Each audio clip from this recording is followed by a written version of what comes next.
Tonight's ball game on IndianaHighSchoolSports.com has been driven by Greg Hubler Ford and built by Universal Roofing and brought to you by Peterman Brothers Heating and Air Conditioning, by Werner Financial, Genesis Sports Performance, and by The Mower Shop. This has been a presentation of IndianaHighSchoolSports.com.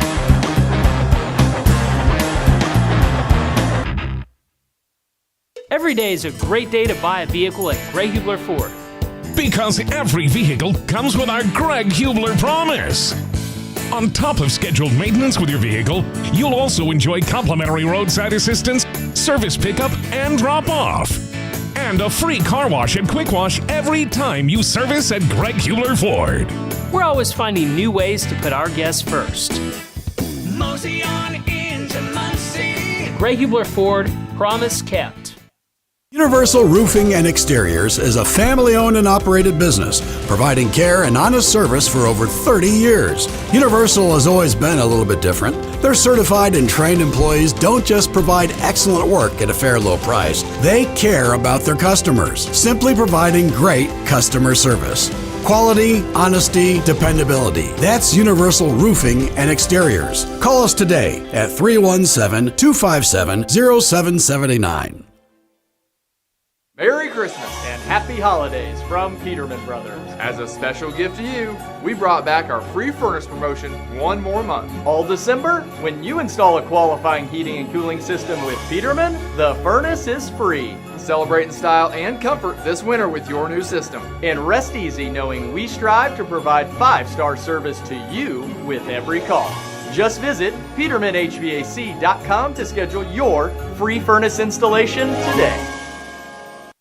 The Mower Shop in Fishers is the one-stop shop for all of your lawn maintenance needs. We have a huge selection of Honda and Toro lawnmowers in stock and even more to choose from online. Plus, we carry parts and accessories with super fast shipping. Just need maintenance or repairs? We offer that too, and we'll even deliver. The Mower Shop, family owned for more than 20 years. Visit our showroom just west of State Road 37 in Fishers or shop online at themowershop.com.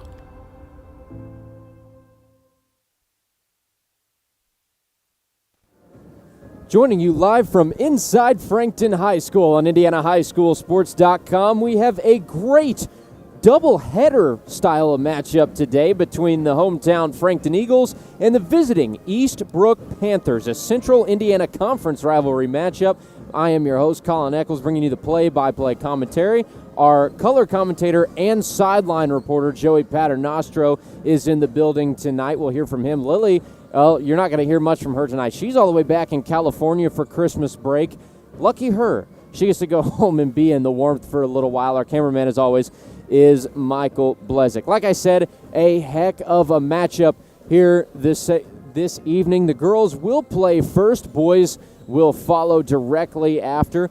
Frankton coming into the night on a 2-game losing streak. Their last 2 losses coming to Alexandria last Friday. Final score there, 68-34. And then against Daleville earlier this week, just 2 days ago on Wednesday, the final score 55-50. So it was a little bit of a closer loss, and we'll dive into that here in just a moment. But for now, we're going to send it to the sideline with our man, Joey Paternostro. He is head coach of Frankton, Jeff Bates.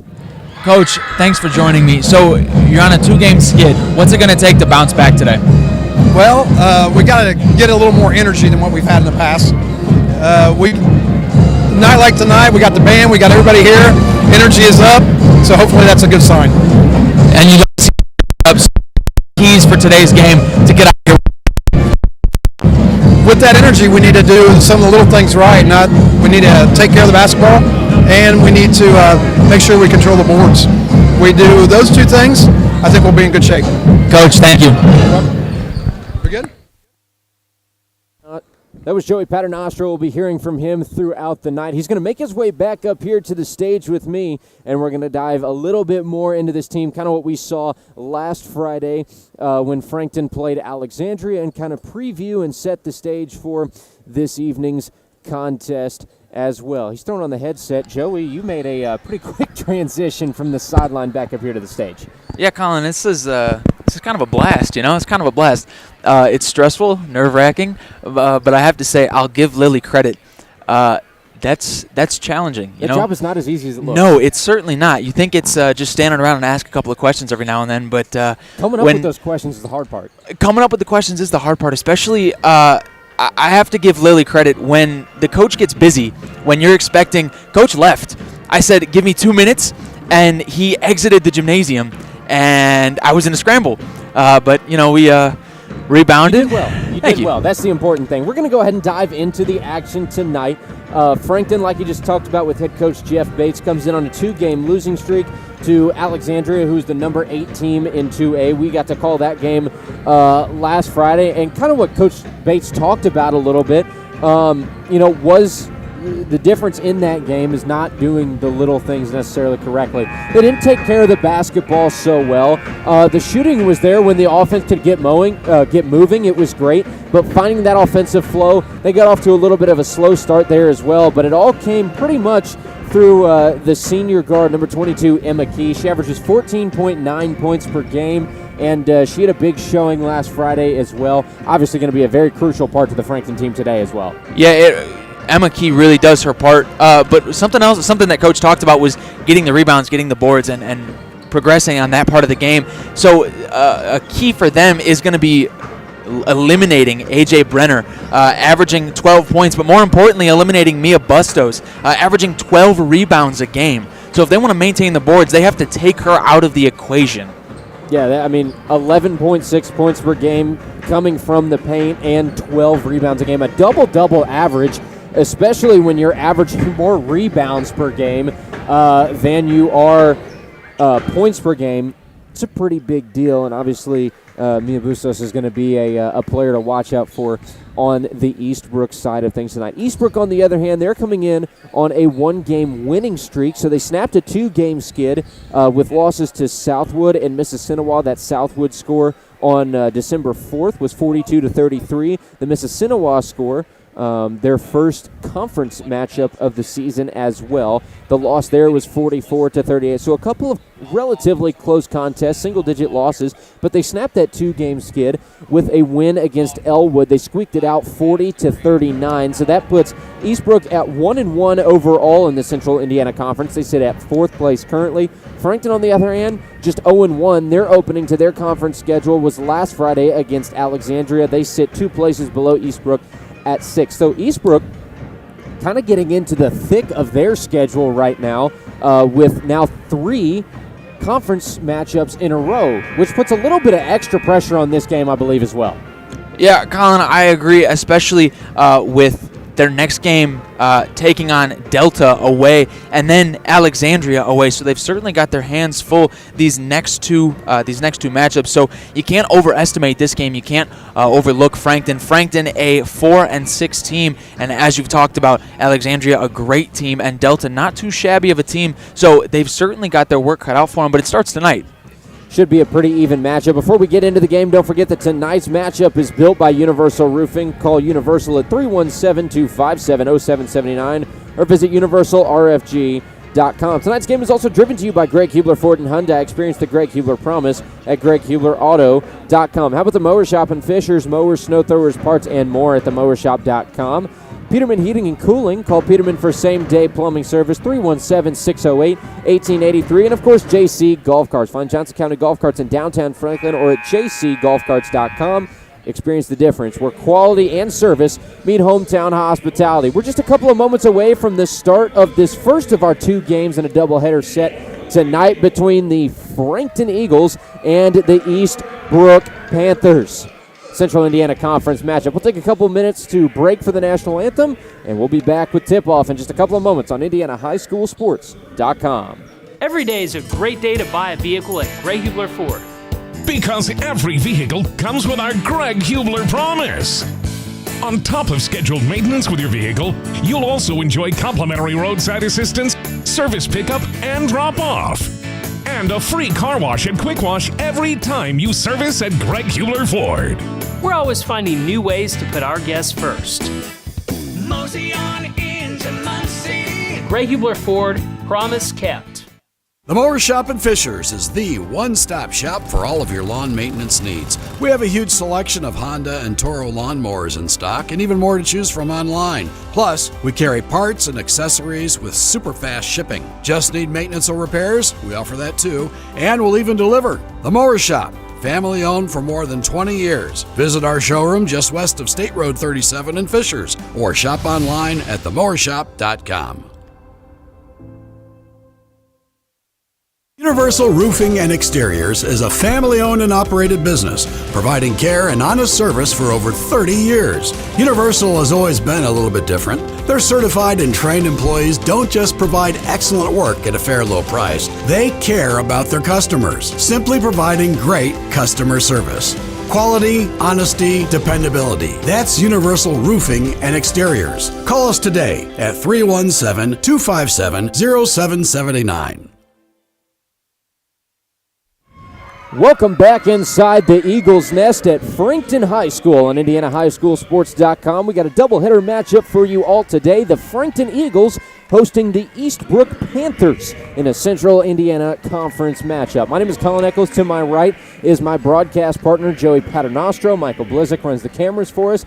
Like I was saying, Lily, she really lucked out with this Indiana weather. Headed home for Christmas break back to California, and she's getting to enjoy some good weather and some sunshine. Talking to her earlier this week, she was already enjoying that. So, lucky her. Living the life in the warm Cali. How could you not? I mean, yeah, how could you not want that right now where it was 18 degrees yesterday and 30-some degrees today? But regardless, we're inside a gymnasium. We have great high school basketball ahead of us tonight, and it's that time that we get into the starting lineups for these two teams. Joey, why don't you go ahead and take it away with the Eastbrook Panthers? At guard, the 5'2 sophomore, number 12, Addison McVicker. At guard, number 33, Kayla Cochran. At small forward, the 5'9 senior, Mia Bustos. At the 5'11 senior, the power forward, Jasmine Plummer. And the 5'7 forward, the senior, A.J. Brenner. They are coached by Alicia Griffin in her first year, and they are 5-3 on the season. Eastbrook sits at fourth in the Central Indiana Conference, 1-1 on their conference schedule so far, 3-5 overall. And the Frankton Eagles come into the night 4-6 on a 2-game skid, looking to turn that around this evening. Here's the starting five for Frankton. It's going to be the 5'8 senior guard, number 22, Emma Key.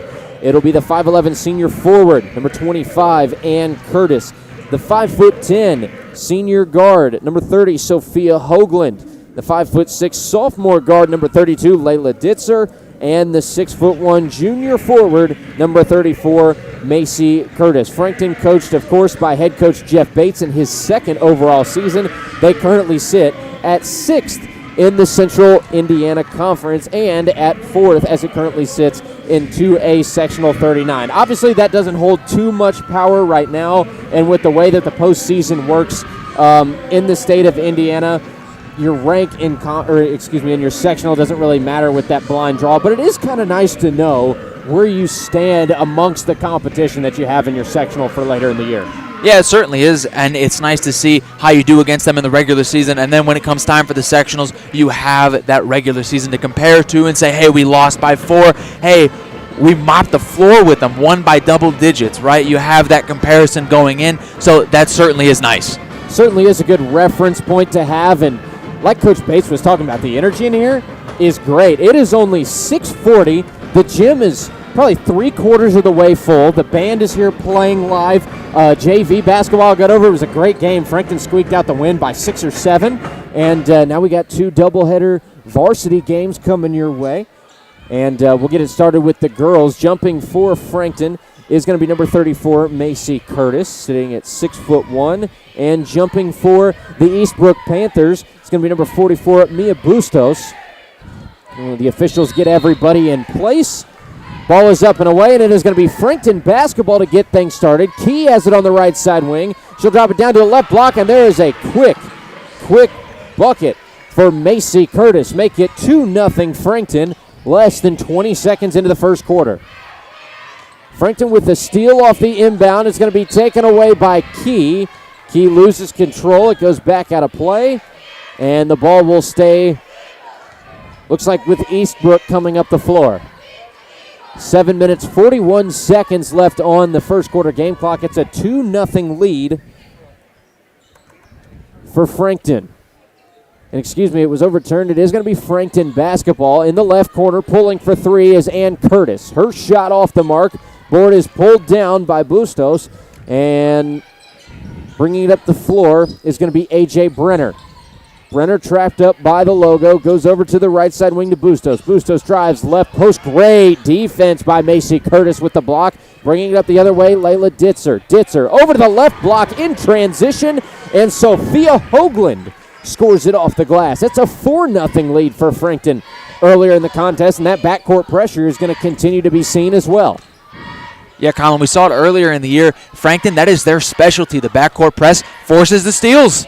Layla Ditzer over to the right block to Key, and that is two more. A 6-0 run to start the first quarter for the Frankton Eagles, and a quick timeout called by head coach Alicia Griffin of the Eastbrook Panthers. You cannot ask for a much better start than that, especially when this time last week when we were watching the Frankton girls take on Alexandria, it was on the flip side. Alexandria, granted, didn't get off to as quick of a start, but they were using that backcourt pressure early, and it was something that Frankton struggled with. Now they've turned the tables. Eastbrook struggling with the backcourt pressure a little bit. Yeah, that's something that Eastbrook is certainly going to have to deal with here. Have to get it figured out because this 6-0 run, it's got to stop soon.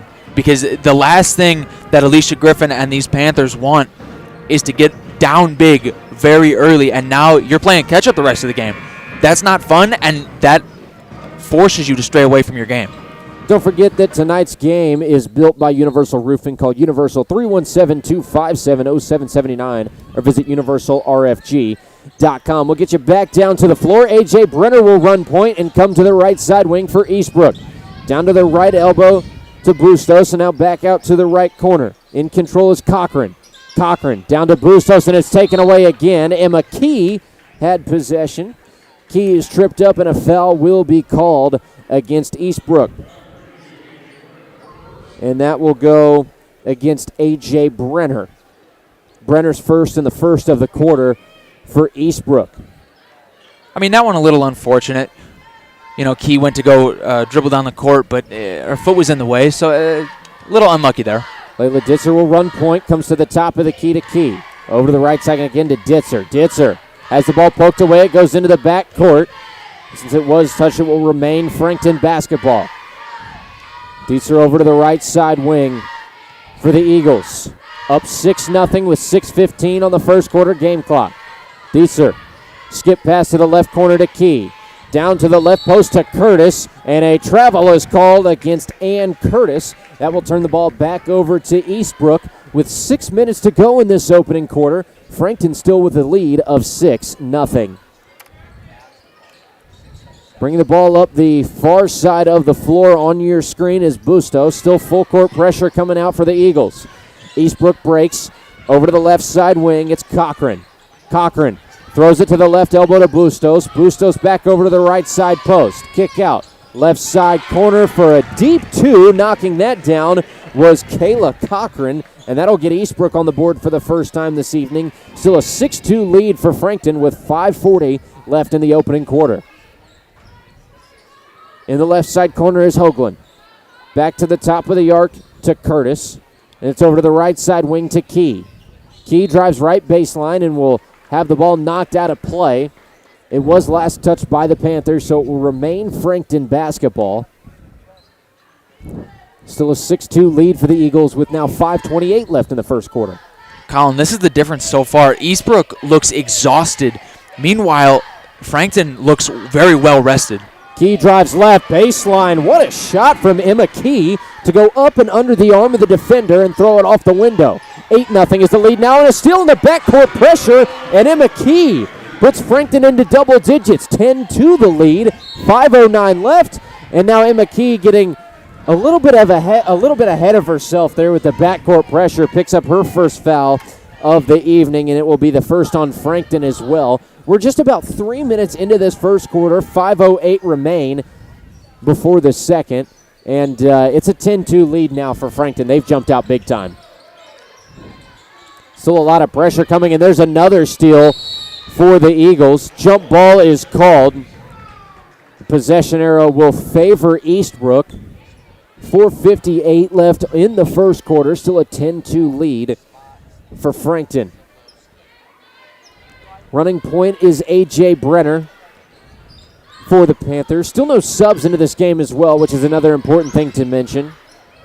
From the free throw line, Bustos tried the jumper. It's knocked away, and bringing it up the near side of the floor is Ann Curtis. Over the right side wing, Key pops a three. Too strong on the shot. Loose ball is going to be tied up for a jump ball, and this time the possession arrow will favor Frankton. 4:36 left in the opening quarter. Still an 8-point lead for the Eagles. And, of course, this contest brought to you by JC Golf Carts, where small-town charm meets exceptional service. Experience the difference with Johnson County Golf Carts, where quality and service meet hometown hospitality. Find them in downtown Franklin or at jcgolfcarts.com. Empty possession for Frankton after the jump ball. It will be Eastbrook possession. Bringing it up the floor, starting at the top of the arc, is going to be A.J. Brenner. She drives down to the right post, throws it off the window, and that's a good bucket for A.J. Brenner. 10-4 the score now. 4 minutes, 10 seconds remaining in quarter number one. A.J. Brenner can thank that bucket thanks to a mean screen by Mia Bustos at the top of the key. Top of the arc, it's Dietzer. Over to the left side wing to Curtis. Back up to Dietzer. She pops a three. It's going to be wide to the left. An air ball out of play. It'll be Eastbrook possession, and we've got a substitution on the floor for the Panthers as well. Ava Nacky coming in for the Panthers, taking out number 55, Jasmine Plummer. Off the inbound, bringing it up the floor is going to be Bustos. Bustos gets it across half court to Brenner. Back to Bustos. Right post goes off the glass and will pick up the foul. Shot will go no good after it hits the inside lip on the left of the cup. But Bustos will go to the line to shoot free throws. The foul goes against Macy Curtis. That will be her first, and the second against Frankton in the quarter. First shot up and away for Mia Bustos is no good, and we've got a sub on the floor for Frankton. Number 24, Lainey Haymaker coming in for Frankton and taking out number 32, Layla Dietzer. First shot no good for Bustos. Still one more to come. And Bustos goes 1 for 2 as she rattles the second home. 10-5 is the score now. Frankton still with a lead. 3 minutes, 37 seconds left in the opening quarter. The top of the key, it's Haymaker. She goes over to the right side wing to Key. Key moves back to the top of the arc. Has space, passes the three, goes to the left corner to Haymaker, and it's back up top again to Key. Now fires the three. Off to the left again. Still no three ball made in this contest, and it's an offensive board for Frankton. Key drives inside, and in the paint will be fouled. It is signaled to be a foul on the floor. The foul goes against Eastbrook's number 33, Kayla Cochran. That is her first. Second on the team. Inbounding is Ann Curtis. And now off the inbound, it's to the top of the key. Now with Haymaker, she'll hand it off to Key. Down to 3 minutes left on the first quarter clock. 10-5, still the lead for Frankton. Key backed out to the volleyball line. Goes over to the right side wing to Hoagland. Skip pass down to the paint. Nice look, but no conversion on the shot for Haymaker. She gets the offensive board, kicks out left wing for three. That's good for Ann Curtis. 13-5. Frankton extending that lead with 2 minutes and 42 seconds left in the opening quarter. Colin, that's what I want to see Frankton do more of. Slow the game down and don't force shots.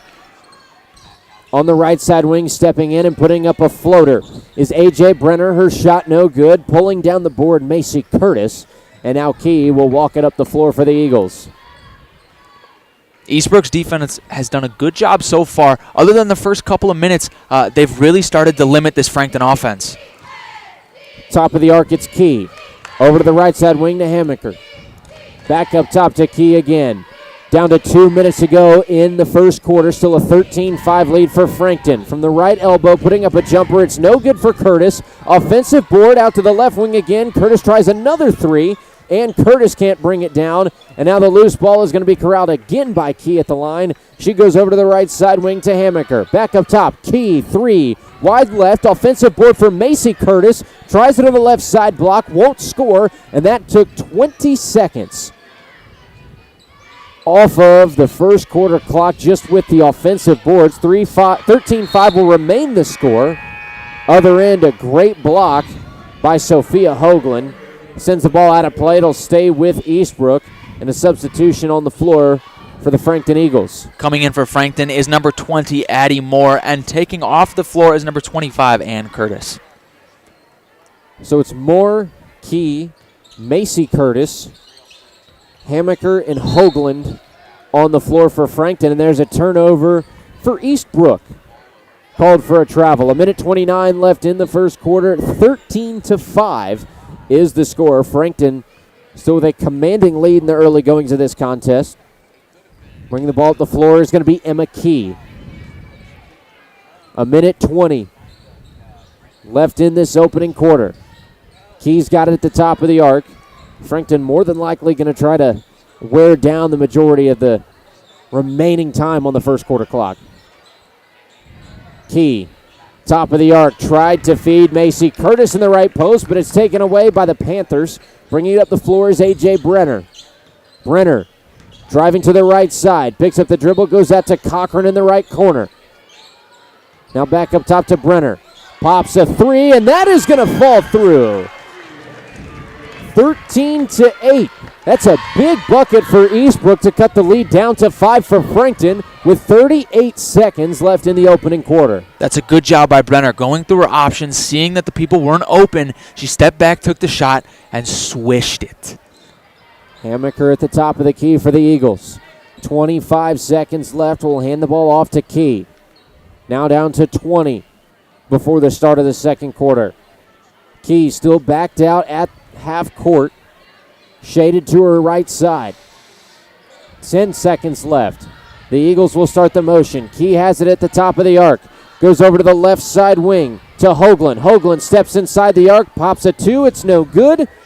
And Mia Bustos will pull down the board for Eastbrook, and that concludes the first quarter. 13-8 is the lead for Frankton. We'll take a minute break before the start of the second. This is IndianaHighSchoolSports.com. Every day is a great day to buy a vehicle at Greg Hubler Ford. Because every vehicle comes with our Greg Hubler promise. On top of scheduled maintenance with your vehicle, you'll also enjoy complimentary roadside assistance, service pickup, and drop-off. And a free car wash and quick wash every time you service at Greg Hubler Ford. We're always finding new ways to put our guests first. Mosey on into Muncie. Greg Hubler Ford, promise kept. The Mower Shop in Fishers is the one-stop shop for all of your lawn maintenance needs. We have a huge selection of Honda and Toro lawnmowers in stock and even more to choose from online. Plus, we carry parts and accessories with super fast shipping. Just need maintenance or repairs? We offer that too, and we'll even deliver. The Mower Shop, family owned for more than 20 years. Visit our showroom just west of State Road 37 in Fishers or shop online at themowershop.com.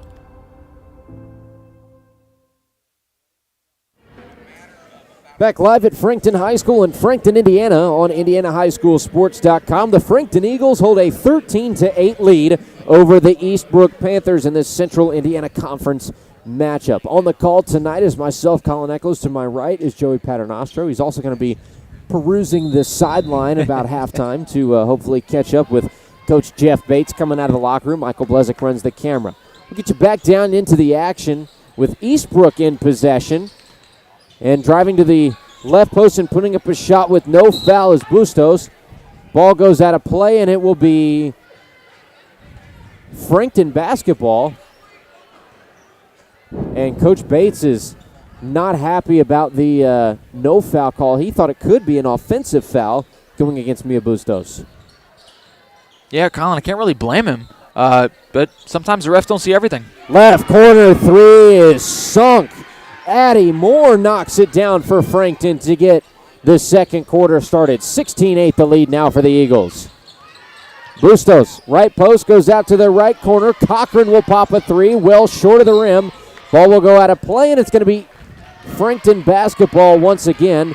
5 on the floor right now for Frankton is Ann Curtis, Addie Moore, Layla Dietzer, Macy Curtis, and Lainey Hamaker.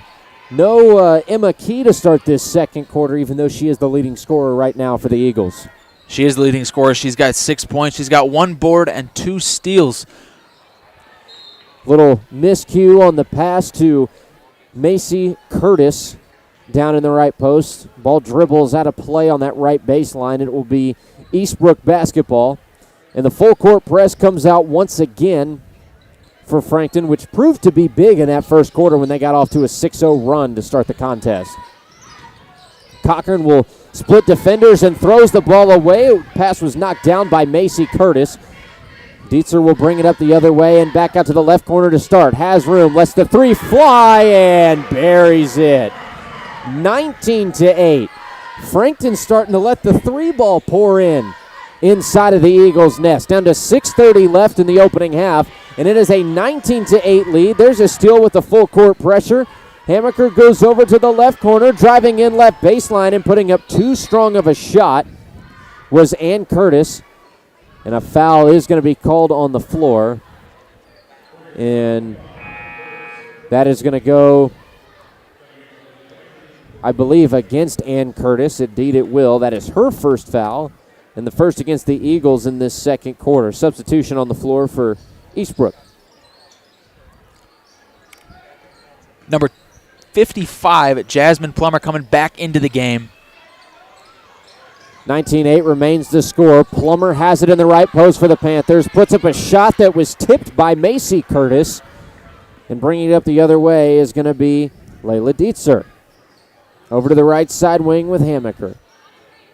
Back up top again to Dietzer. 5:52 left in the second quarter. Dietzer being pestered. Goes down to that right corner to Hamaker. Right baseline in possession is Macy Curtis. Out to Hamaker. Right wing for 3. And that is the third 3 in this second quarter for the Frankton Eagles. Make it a 22-8 score. 5 minutes, 30 seconds left in the second quarter. Top of the arc, it's Cochran for the Panthers. Cochran weaving her way through defenders, puts up a prayer that is well off the mark. And Dietzer will bring it up the near side of the floor. Dietzer in transition. Down to the left post to Ann Curtis. Saw no shot, will back her way out to the left corner. Now to Dietzer. Dietzer still on that left side. Feeding down to the paint to Moore. Out to the right side wing to Hamaker. Hamaker trapped on the drive. Loose ball is fought for and thrown out of play. And a substitution will be made for Frankton. Coming in for the Eagles, number 30, Sophia Hoagland, taking out number 34, Macy Curtis. Also coming in for the Eagles, number 22, Emma Key, making her way back in, taking out number 24, Lainey Haymaker. Inbounding for Frankton is going to be Hoagland. Hoagland back to the top of the arc. Goes down to Moore in the right corner. 3 ball is well strong on that shot. 4:48 left in the opening half. 22-8 the score. Frankton, a big-time lead. Still no points put up in this second quarter for Eastbrook. 3 ball on the way is no good off the fingertips of A.J. Brenner.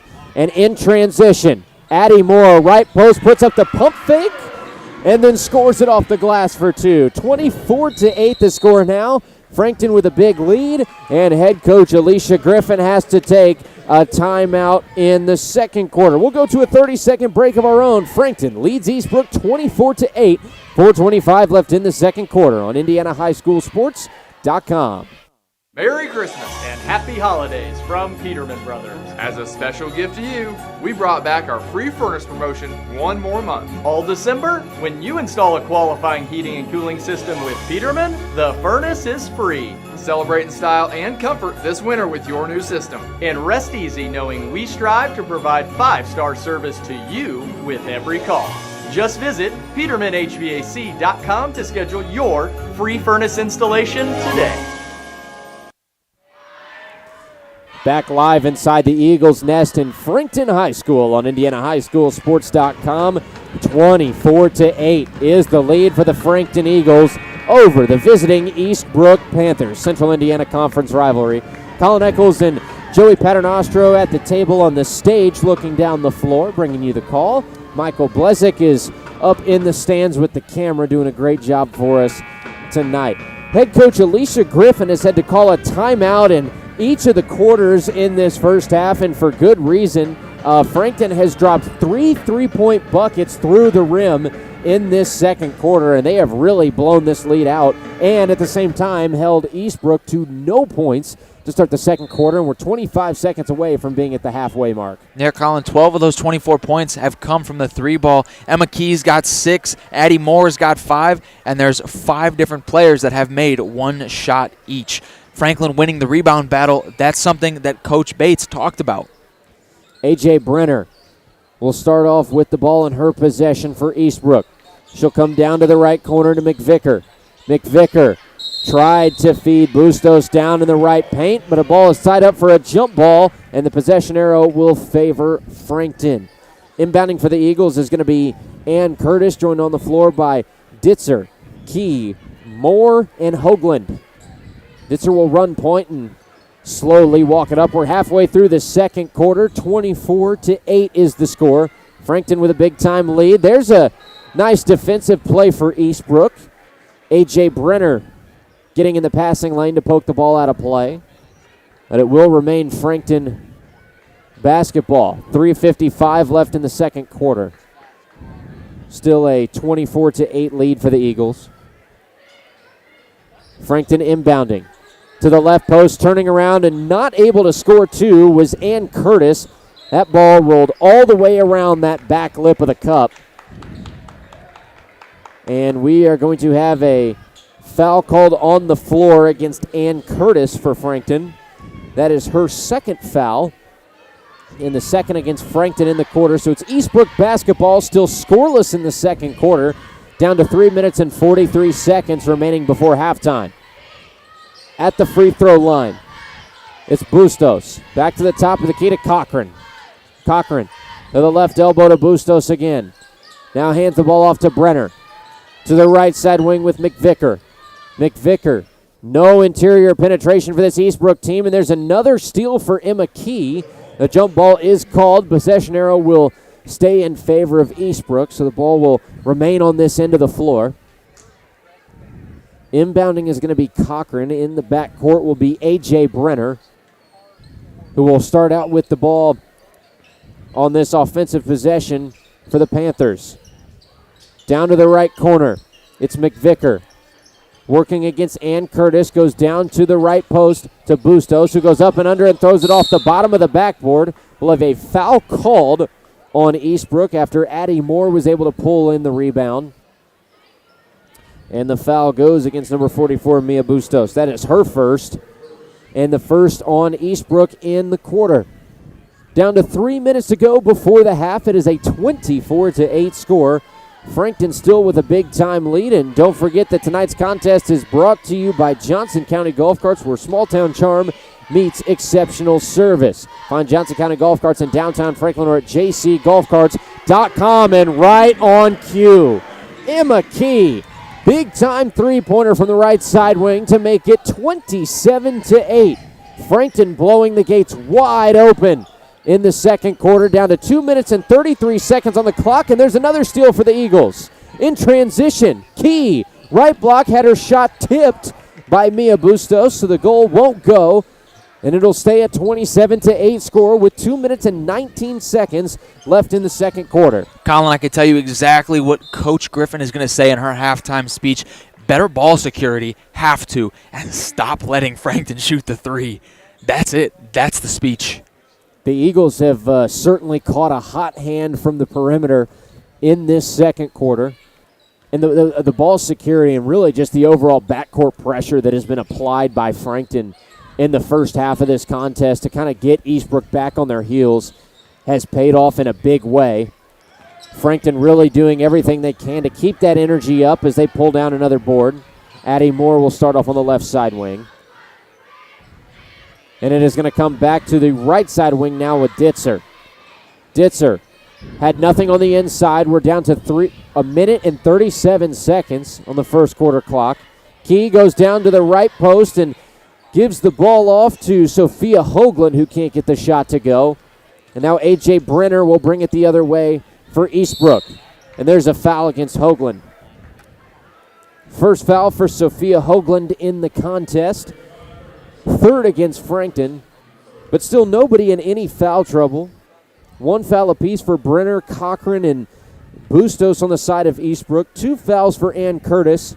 One for Key Hoagland and Macy Curtis for Frankton. Cochran has it on the right side wing for Eastbrook. Goes to the free throw line, and that is a no-good two-point jumper for Chloe McVicker. It'll head the other way with Frankton. We're down to 1 minute and 5 seconds to play in the second quarter. Still a 27-8 lead for Frankton. Top of the arc, shaded to that left side is Ann Curtis. It's back to the top to Key. Key driving to the right post, picks up the dribble. We'll go back to the free throw line to Ann Curtis. Out to Key, right wing for three, and she drains another. 30-8. Frankton out to a 22-point lead, and we're down to 35 seconds left before halftime. Brenner goes to Bustos at the free throw line, and now Bustos will end up with the ball again. And a foul is called against Frankton on the floor. 25.8 seconds left in the first half. That foul goes against Sophia Hoagland. It is her first. Second. Fourth on the team. 30-8 still the score. Frankton leads down to 20 seconds left in the first half. Three ball jacked up from the left side wing is no good from Chloe McVicker, and Ditzer will bring it up the floor for Frankton. In transition to Key on the right side wing. She passed up the three ball opportunity. We'll give it back to Ditzer. 5 seconds on the clock. Ditzer makes the drive to the right side block, and a whistle is called. It'll be a foul going against Eastbrook. That leaves 2 seconds on the second quarter game clock. That foul going against Kayla Cochran, her second. So 2 seconds left. Frankton with possession. And you got to think they're going to be looking for a quick catch and shoot. Left corner, Ann Curtis will jack up the shot at the buzzer. It is just off the mark, but headed into the half. Frankton, a big-time 30-8 lead over Eastbrook, who went scoreless in that second quarter. We're going to take a couple of minutes to gather our thoughts, and we'll come back to you with some halftime analysis, break down the numbers, and break down what needs to be changed for these two teams in the second half, or rather for Frankton, what they need to keep doing to come out with a win. This is Frankton leading Eastbrook 30-8 on IndianaHighSchoolSports.com. Merry Christmas and Happy Holidays from Peterman Brothers. As a special gift to you, we brought back our free furnace promotion one more month. All December, when you install a qualifying heating and cooling system with Peterman, the furnace is free. Celebrate in style and comfort this winter with your new system. And rest easy knowing we strive to provide 5-star service to you with every call. Just visit PetermanHVAC.com to schedule your free furnace installation today. Every day is a great day to buy a vehicle at Greg Hubler Ford. Because every vehicle comes with our Greg Hubler promise. On top of scheduled maintenance with your vehicle, you'll also enjoy complimentary roadside assistance, service pickup, and drop-off. And a free car wash and quick wash every time you service at Greg Hubler Ford. We're always finding new ways to put our guests first. Mosey on into Muncie. Greg Hubler Ford, promise kept. Universal Roofing and Exteriors is a family-owned and operated business, providing care and honest service for over 30 years. Universal has always been a little bit different. Their certified and trained employees don't just provide excellent work at a fair low price. They care about their customers, simply providing great customer service.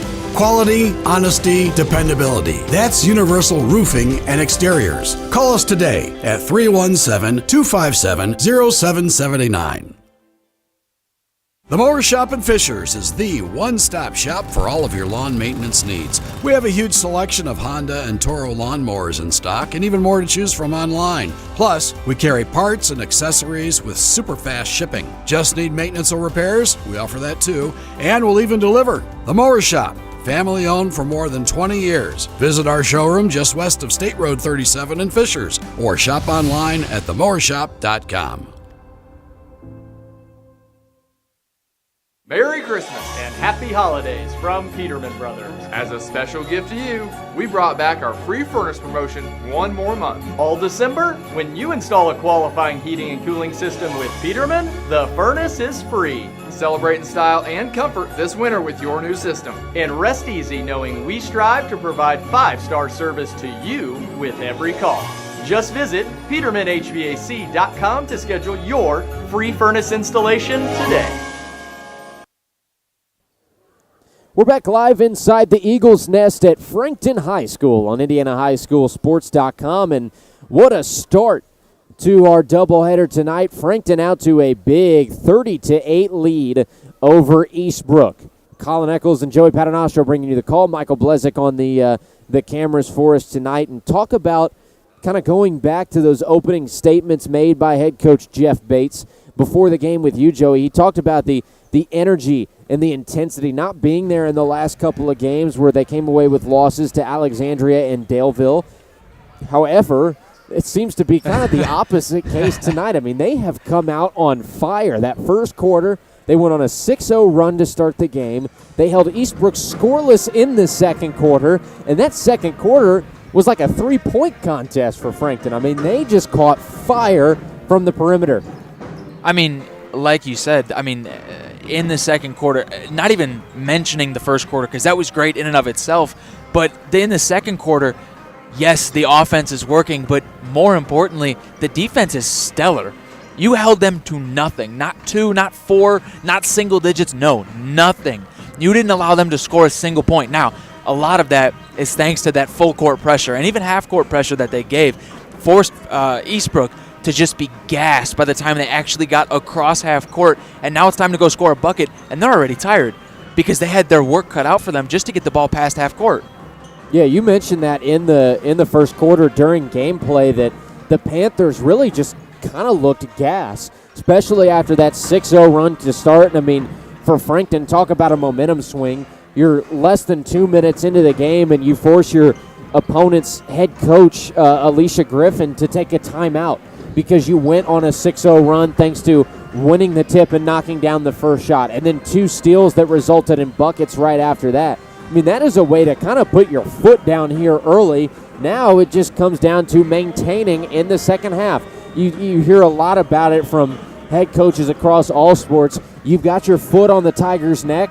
Now bury them. That's the way that Frankton's going to win this game, and I think really everything that Coach Bates was talking about, what they've worked on in the past couple of days in practice after the loss to Daleville, is coming to fruition.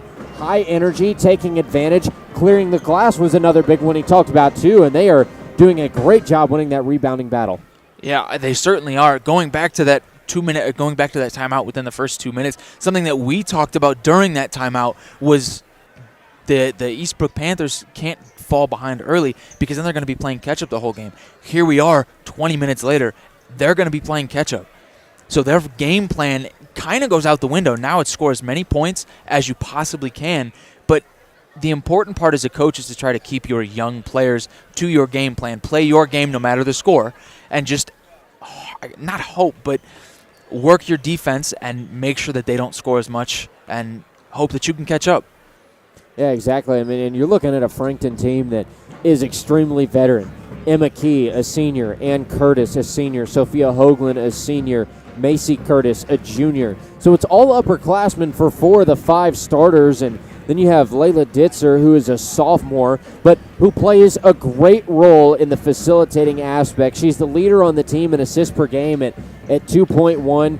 She has great court vision, great court awareness as well, really doesn't turn the ball over too much, and she's a big reason that this Frankton team can remain successful. On the side of Eastbrook, though, you're not seeing too much out of Mia Bustos right now, the leader for this Panther team by a wide margin, 11.6 points per game, 12 rebounds per game coming into the contest for her.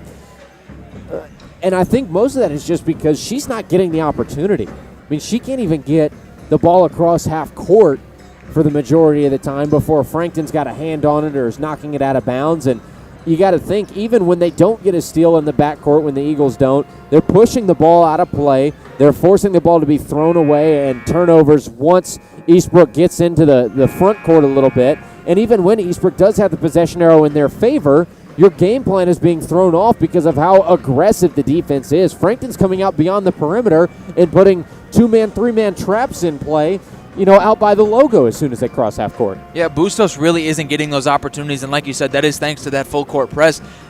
They have 9 rebounds, the Panthers do. They have 2 steals, 9 rebounds, 5 of them coming from Bustos. So that 12 boards a game, that's coming into play. Frankton, on the other hand, they have 12 rebounds. But to the Panthers' 2 steals, they have 8 steals.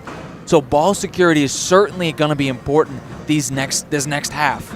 Yeah, I mean, you could make the argument that just from looking at the rebounding numbers that Frankton is not winning the race on the boards. But when you factor in the fact that they're not having to get rebounds for the majority of that first half because they're just poking the ball away and moving back up the floor, that makes a big difference as well. And, I mean, some of those boards, a good 3 or 4 of those boards are offensive boards to keep the possession alive. Macy Curtis with she's got 3 rebounds. 2 of them are offensive rebounds, and they wound up being big 3-pointers.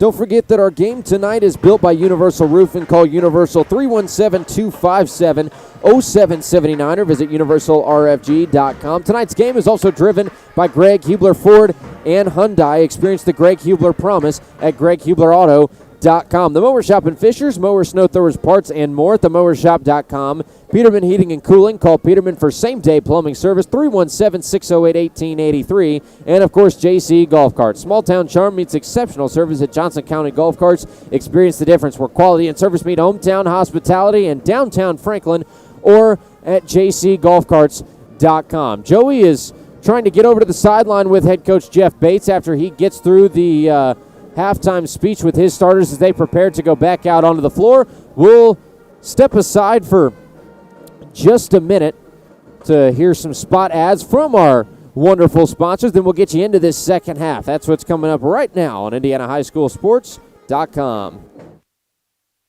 Universal Roofing and Exteriors is a family-owned and operated business, providing care and honest service for over 30 years. Universal has always been a little bit different. Their certified and trained employees don't just provide excellent work at a fair low price. They care about their customers, simply providing great customer service. Quality, honesty, dependability. That's Universal Roofing and Exteriors. Call us today at 317-257-0779. We're getting ready to get this third quarter underway from the Eagles' Nest at Frankton High School on IndianaHighSchoolSports.com. Colin Eccles and Joey Paternostro bringing you the call tonight. Michael Blezick runs the camera. Frankton will have possession as we get this third quarter started with a commanding 30-8 lead. Both original starting fives back onto the floor, and running point is going to be Ditzer for Frankton. Ditzer comes to the top and gets a screen from Macy Curtis, drives inside, and a quick foul called against the Eastbrook Panthers. It goes against Mia Bustos. That'll be her second foul, the first of the quarter for Eastbrook. Once again, tonight's game is brought to you by the Mower Shop in Fishers. Most mower, snow throwers, parts, and more, all available at themowershop.com. Ditzer in possession at the top of the arc for Frankton. Swings it all the way over to that left side wing to Hoagland. It's back down to the left post, and Layla Ditzer will score 2. Make that 32-8 the lead for Frankton. 30 seconds into the third quarter. Eastbrook made the switch to man coverage instead of the zone, and that didn't work out in their favor in that possession. Nearly another steal for Emma Keys. She got a hand on it, but just batted it out of bounds. The ball will stay with Eastbrook. Cochran will inbound, and A.J. Brenner will run point for the Panthers. Brenner over to that right side wing to Cochran. There's another loose ball created by the defense for Frankton. And it is going to be corralled again by Eastbrook. Ball nearly went out of play and will be kept alive by the Panthers, but they just couldn't keep it from being a save opportunity. And a great look from Emma Key. She was looking forward at the outlet pass to Layla Ditzer. who's coming up the left side post. It goes off the fingertips of Ditzer. Will go out of play. We're down to 6:50 in the third quarter, and it's a 32-8 lead for Frankton. You have to give Emma Key credit where credit is due. The ball vision is impeccable. She sees things seconds before they're about to happen, and her teammates certainly have to be thankful for it. Cochran will inbound again after the ball was kicked out of play by Frankton's defense. A.J. Brenner will run point for Eastbrook. Coming over to that right side. Goes down to Bustos in the right paint, and it's taken away after Cochran tried to go back to the top. Ditzer to the left post, goes coast to coast, too strong off the glass. Key with a second chance opportunity. That one will fall no good as well, and the ball is pulled down by A.J. Brenner. We're going to have a foul called against Frankton, and it will go against Macy Curtis, her second, and the first on Frankton in the quarter. So now 3 Eagles with 2 fouls. That's Ann Curtis, Sophia Hoagland, and Macy Curtis. A.J. Brenner will bring the ball up the floor for Eastbrook.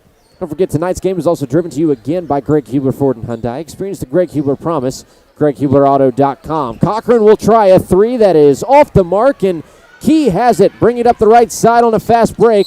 Great transition defense, though, by Mia Bustos to poke it away. Goes out of bounds, but the possession arrow will still favor Frankton. About 2 minutes into this third quarter, 6:05 left on the game clock. It's a 32-8 lead for Frankton. Inbounding will be Ann Curtis. And Ann Curtis will get it into the over to the right side paint. 2-point bucket, no good for Hoagland. Now a loose ball scramble is picked up by Bustos, and she will slow the pace of the game way down for Eastbrook as she gives time for her team to make it up the floor. Still 32-8. In lead is Frankton. A.J. Brenner has it on the right side wing for the Panthers, and there's another ball poked away by Emma Key. Bringing it up the floor is Ann Curtis. To Key on the right side wing. Key goes all the way across court to Ditzer. Left corner 3 is no good. It was just short. The ball is batted away, last touched by Emma Key. And the possession arrow will favor Eastbrook. 32-8 is still your score. We're down to 5.5 minutes left in the third quarter. Now that's one of those passes by Key where if that ball gets stolen, that's a terrible idea. But since it was a good crisp pass, and her teammate got the shot off, it's a fantastic look from Key. And there's a foul on the shot as A.J. Brenner drove in on the right baseline. The foul goes against Ann Curtis, so she's up to 3 fouls this evening. That's the second against Frankton in the quarter. 2 shots coming at the line for A.J. Brenner, and she will knock down the first to break the scoreless streak that spans over a quarter long. Eastbrook went scoreless in that second quarter. They went scoreless for the last minute or so of the first quarter, and now 3 minutes in to the third quarter will break the scoreless streak, and that is going to be a 2-for-2 trip for A.J. Brenner to make the score 32-10. Frankton still with a big lead with 5:12 left in the third quarter. And off the inbound, Ditzer will walk it up the floor for Frankton, who has come out still sharp in this third quarter, but not nearly as intense with the backcourt pressure. Yeah, but their main goal of this second half has to be consume time. I mean, they've got a 22-point lead at this point, so scoring really isn't top of the list in priorities. Ditzer driving right baseline, nearly lost the handle and ends up losing the handle down low in the paint. Ball will go out of play and back to Eastbrook, and here's a sub coming in for the Panthers. Number 24, Chloe McVicker is coming in and taking out number 34, Kayla Cochran. So it's Chloe McVicker, Addison McVicker, Jasmine Plummer, Mia Bustos, and A.J. Brenner on the floor for Eastbrook. There's a foul going against the Panthers. I believe it is going to go against A.J. Brenner. Indeed, it will. That is her second, and the second on Eastbrook in the quarter. Shooting 2 at the line for Frankton is Sophia Hoagland. First shot up and away is good. That's the first points of the second half for it is not the first points of the second half. It's the third point of the second half for Frankton. Attaboy, good math. And there's the fourth after a 2-for-2 trip at the line for Sophia Hoagland. 4 minutes, 40 seconds left in the third quarter. Frankton still with a 24-point lead, and that full court pressure coming back into play. Bustos able to get it across half court, and it's knocked away. Great job to maintain control by Jasmine Plummer. Knocked out to Bustos on the right side wing, and there's a foul called against Frankton. It'll go against Layla Dietzer. That is her first foul, and the third against Frankton in the quarter. Here's another sub for the Eagles. Laney Haymaker, number 24, coming in for the Eagles, taking out number 32, Layla Dietzer. Last year, the final score of this game went in favor of Eastbrook. 56-32 was the final. So Eastbrook with a big win last year. And unfortunately, it would appear it's going to be a pretty much direct turn of the tables. Frankton with a commanding lead here about halfway through the third quarter. But hey, it's never over till it's over. Got a long way to go. At the free throw line is Hammaker. She goes back to the top of the key to Hoagland. Hoagland directs traffic and goes back to the right side wing to Hammaker. Hammaker with room finds Key in the right post, and Key had the ball batted away, was looking for a foul but won't get a call. Bringing it up the floor is going to be A.J. Brenner. Brenner, skip pass down to Bustos in the right paint, and a jump ball is going to be called. Getting her hand in and tying up the rock was Laney Hammaker. And taking the ball out in possession will be Eastbrook. Here's a sub for Frankton. Coming in for the Eagles, number 20, Addie Moore, taking out number 25, Ann Curtis. Ann Curtis with 3 fouls. Really no point in putting her in any sort of foul trouble for the remaining 3:51 of the third and all of the fourth. Shot is no good from the left baseline for Eastbrook. Bringing it up the floor is Hoagland. And a missed opportunity, but a second chance shot will also not fall for Hoagland. There's going to be a foul called against Eastbrook. Macy Curtis and Sophia Hoagland in combination had 3 tries for Frankton, but end up drawing the foul at the end of the possession against Mia Bustos. Her third on Eastbrook in the quarter. Still a 34-10 lead for Frankton, and shooting 2 at the line is going to be Macy Curtis. Now we'll see how big of a deal Mia Bustos with 3 fouls becomes, because she's their main piece in the middle. Don't forget, tonight's game is brought to you by JC Golf Carts, where small town charm meets exceptional service. Experience the difference with Johnson County Golf Carts, where quality and service meet hometown hospitality in downtown Franklin, or at jcgolfcarts.com. An 0-for-2 trip for Curtis, but it's an offensive board for Frankton. We've got another foul on the floor against Eastbrook. And the foul goes against A.J. Brenner. That is her 3rd foul and the 4th against Eastbrook in the quarter. 3:33 left in the third quarter. 34-10 is the lead for Frankton. Off the inbound going to the right post, and we've got another foul on the floor. And it will go against number 24, Chloe McVicker. And that puts Frankton in the bonus for the remaining 3.5 minutes of this third quarter. Shooting 2 for the Eagles is going to be Addie Moore. This game also brought to you tonight by Peterman Heating and Cooling. Call Peterman for same-day plumbing service at 317-608-1883. The Eagles 0 for 3 in their last 3 shot attempts at the line.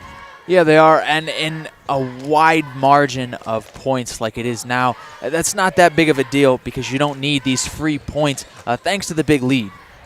Second shot is good at the line, and it'll make it 35-10. And there's a steal in transition for Frankton. Outlet pass to the right post to Emma Key. She dribbled it off the foot, and Addison McVicker will regain possession. A lot of backcourt pressure for Frankton. But Bustos is going to break it and take it across half court. Down to 3:10 left in the third quarter. Ball is batted around and out of play. It's going to be last touched by Frankton. It'll be Eastbrook basketball. Here's a pair of subs for the Lady Eagles. 2 subs coming in, number 25, Ann Curtis, and number 32, Layla Dietzer, taking off number 22, Emma Key, and number 34, Macy Curtis. Nice for the 2 Frankton Eagles to get a break there. Emma Key with a big smile and a pretty crisp high five with her head coach Jeff Bates, who's got to be extremely happy with her performance as another turnover is called against Eastbrook. A traveling violation on Kayla Cochran. Yeah, we go back to Key's performance. She's got 12 points, 4 rebounds, 4 steals, and she's only given up 1 foul, so she's having a heck of a night so far. Dietzer will run point for Frankton, shading over to the left side and handing the ball off to Ann Curtis. Curtis will hand the ball off to Hammaker. To the free throw line, jumping for 2 is Hoagland. Her shot no good. Ball pulled in by Eastbrook, and Chloe McVicker will take it across half court. Back up top to Brenner. To McVicker. Right wing, pulled a deep 2. The shot was no good. Laney Hammaker with the board. To the right post, Hammaker through traffic, puts it off the window too strong. Rebound is pulled in by Mia Bustos, and we've got a foul called against Frankton. And I think this one is going to go, indeed it will, against Laney Hammaker. That is going to be her first and the 4th against Frankton in this third quarter. We've seen about as many fouls in this third quarter as we saw combined between the two teams in the first half total. Down to 2 minutes and 12 seconds left before the start of the fourth. Still a 35-10 lead for Frankton. Both A.J. Brenner and Mia Bustos with 3 fouls each. And meanwhile for Frankton, Ann Curtis has 3 fouls. Macy Curtis with 2. Sophia Hoagland with 2. And there's a big missed 3-point attempt from A.J. Brenner that goes out of play to turn the ball back over to Frankton. Bringing the ball up is going to be Layla Dietzer. She was moving towards the left side and now will officially pass over there to Ann Curtis. She hands the ball off to Hammaker. Pulling the 3. It is well short of the rim. Great save down low for Ann Curtis, and it's back to the top of the key to Hammaker. To the left post, Hammaker Euro-stepped in, is going to be fouled on the shot. That foul will go against Mia Bustos. Her 4th foul of the evening in the Frankton already being in the bonus. It didn't matter if that foul was on the floor or on the shot. Shooting 2 will be Laney Hammaker. Frankton with a 35-10 lead over Eastbrook. 98 seconds on the game clock in the third quarter.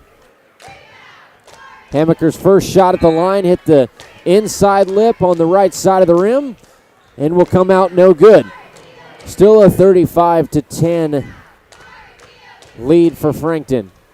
Number 45, Ava Nackey coming in, taking out number 24, Chloe McVicker for the Eastbrook Panthers. Second shot on the way for Hammaker will fall. 36-10. 26 points is the lead for Frankton. 1:35 left on the third quarter game clock. Brenner has possession for the Panthers at the top of the key. She picks up the dribble and goes to the left side wing to Bustos. Bustos back at top over the right side wing to Brenner. Brenner coming back to the top of the arc, kind of double teamed out towards the logo, picks up the dribble and goes to Cochran on the right side wing. Back over to Brenner, left side, driving, puts one up off the glass for 2. 36-12 with 1 minute to go in the third quarter, and Eastbrook struggling in the middle 2 quarters. No points in the second, 4 points so far in the third. Here's a 3 from Dietzer that is all but good. Rattled all the way around the rim before coming out. 44 seconds to go in the third. 36-12 the lead for Frankton. Cochran's got it on the right side wing for Eastbrook. She drops it down to the right post to Ava Nackey, who dribbles it off the foot of the defender, and it will be still Eastbrook basketball with 36.4 seconds remaining in the third quarter. We've seen Frankton lay off the full court press, but the half court trap still, all the pressure in the world coming to Eastbrook, still not having an answer for that. Cochran tries a 3 from the right corner that is well off the mark, and we got another jump ball called. Possession arrow will favor Frankton with 30.6 left on the game clock here before the start of the fourth. 36-12 is the score. It'll probably be one shot offense for Frankton, who is slowed down a bit in this third quarter and kind of played more of a maintenance game. You would kind of like to see some of that aggression and a little more high-tempo offense come back to fruition. Yeah, Colin, I don't know about that. I would kind of like to see them just work through their plays, kind of as we've seen, and perfect the routines, perfect all the options, certainly like they do in practice, and take this game for what it's worth, slow it down, and don't force shots. And there is the end of the third quarter. 36-12 as we head to the fourth. We'll step aside for a minute to hear from our sponsors, and we'll come back for the start of that fourth quarter. Frankton leading Eastbrook on IndianaHighSchoolSports.com. Universal Roofing and Exteriors is a family-owned and operated business, providing care and honest service for over 30 years. Universal has always been a little bit different. Their certified and trained employees don't just provide excellent work at a fair low price. They care about their customers, simply providing great customer service. Quality, honesty, dependability. That's Universal Roofing and Exteriors. Call us today at 317-257-0779. Every day is a great day to buy a vehicle at Greg Hubler Ford. Because every vehicle comes with our Greg Hubler promise. On top of scheduled maintenance with your vehicle, you'll also enjoy complimentary roadside assistance, service pickup, and drop-off. And a free car wash and quick wash every time you service at Greg Hubler Ford. We're always finding new ways to put our guests first. Mosey on into Muncie. Greg Hubler Ford, promise kept. Back live from Frankton High School on IndianaHighSchoolSports.com. It's the start of the fourth quarter, and Frankton with a big-time lead, 36-12 over Eastbrook in this Central Indiana Conference matchup. Frankton, as long as the trend continues, will move up to 500 in conference play, and will snap a two-game skid that they had coming into the night. It'll be Eastbrook basketball to get this fourth quarter started. A.J. Brenner has it, joined on the floor by Cochran, Bustos, Addison McVicker, and Ava Nackey. McVicker on the right side wing. Little skip pass back out to A.J. Brenner in the right corner for three. It's no good. Emma Key pulls down the board. Key trying to go coast to coast. Great idea to go to the left block to Layla Dietzer for two. 38-12. Frankton off to a blistering start here in the fourth quarter. Colin, I want to go back to Eastbrook's last possession. We haven't seen great ball movement the all game. That shot unlucky to fall, but solid ball movement throughout that possession. Foul called against Frankton. We'll see who the officials charge it to. Looks like it's going to go to Addie Moore, her first of the contest and first on Frankton in the quarter. So it'll be two shots at the line for Kayla Cochran. Cochran's first shot up and away and good to make the score 38-13. A little switch of personnel blocking out for Eastbrook. One more shot on the way for Cochran. And it is going to get the friendly roll and fall through. 38-14 your score now. We're about 45 seconds into this final quarter of regulation. Frankton still with a big lead. Dietzer goes over to the right side wing to Key. She'll fire a deep ball that is no good. Short to the right side, and A.J. Brenner will pull down the board and bring it up the floor. Key with backcourt pressure. A little too much body contact there with Kayla Cochran. Key will be charged with her second foul of the evening, and the second against Frankton in this fourth quarter. Have to appreciate the aggression from Emma Key, though. Love to see it this late in the ball game, no matter the score. Don't forget this game driven to you by Greg Hubler Ford and Hyundai. Experience the Greg Hubler promise at GregHublerAuto.com. There's another turnover for Eastbrook.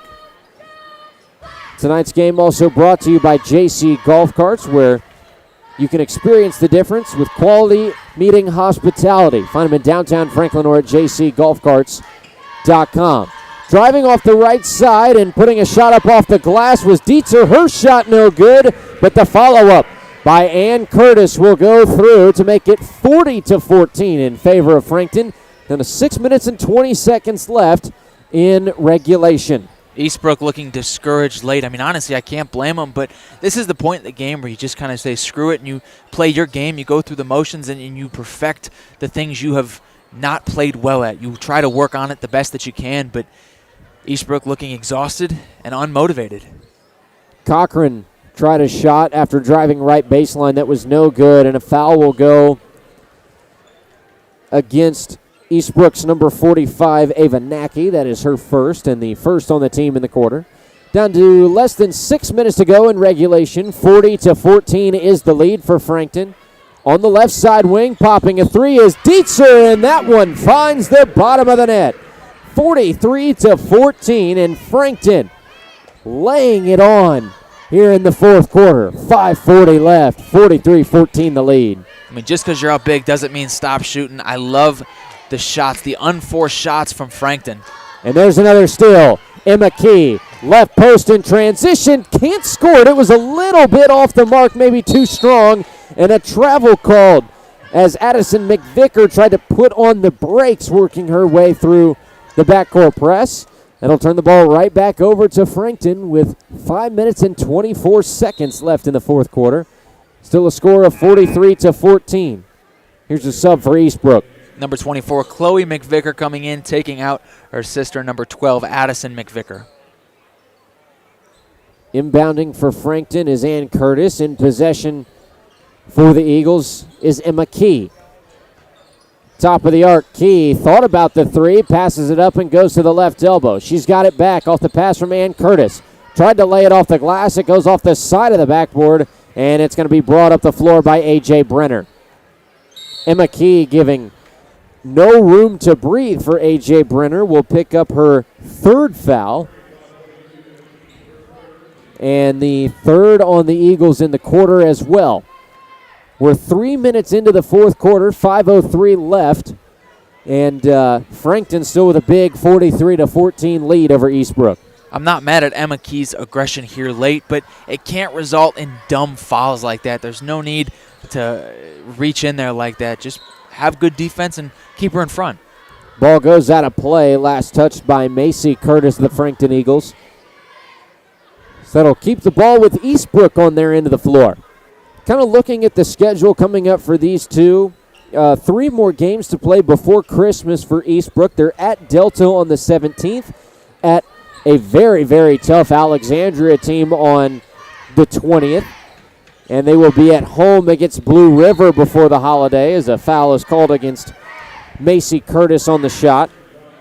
That is Macy Curtis's third. On the other side for Frankton, they're going to have 2 more games before Christmas time. They're at Wapahani on the 17th, and they will be at home against Oak Hill, who currently sits at first overall in the Central Indiana Conference, 9-1 overall on the season, 2-0 in conference play.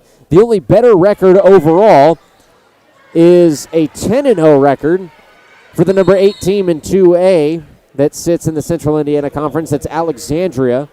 They are currently at second overall in the CIC at 1-0. Yeah, Alexandria, tough matchup. We saw them a couple weeks ago. Sub coming in for the Panthers, number 55, Jasmine Plummer, taking out number 45, Ava Nacky. 4:37 left in the final quarter. 43-15 is your lead now for Frankton. Emma Key's got it at the top of the arc. She comes over to the right side wing to Addie Moore for 3. That ball jammed between the rim and the window. It's going to be rebounded by Eastbrook, and Cochran is going to be forced to bring it up the floor. Cochran goes over to the right wing to Bustos. Down to the right paint, back out to Cochran in the right corner. Cochran drives baseline, feeds Bustos. Back out to Cochran. Right wing, passes up 2 threes and comes to the top to Brenner. Halfway through the fourth, Brenner, left post. Fouled on the shot, will go to the stripe for 2. That is Macy Curtis again on the contact, and that is her 4th foul of the evening. Still with 3 minutes and 58 seconds left to play. And Macy Curtis is the tallest player on the floor overall at 6'1". That's a big post presence that's going to be lost for Frankton, as the first shot is good for A.J. Brenner to make it 43-16. Number 24, Helene Haymaker, and number 30, Sophia Hoagland, coming in for the Eagles, taking out number 22, Emma Key, and number 25, Ann Curtis. You know, Colin, if this was any closer of a game, Macy Curtis with 4 fouls and Mia Bustos with 4 fouls, that would be much bigger topics of conversation than it is now. Second shot is no good at the line for A.J. Brenner.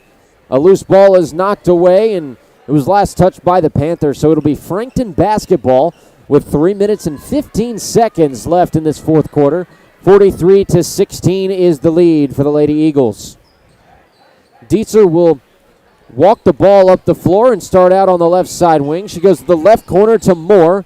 Moore driving baseline, loses the handle. It's going to be picked up by Eastbrook, and the ball will go out of play, last touched by Macy Curtis.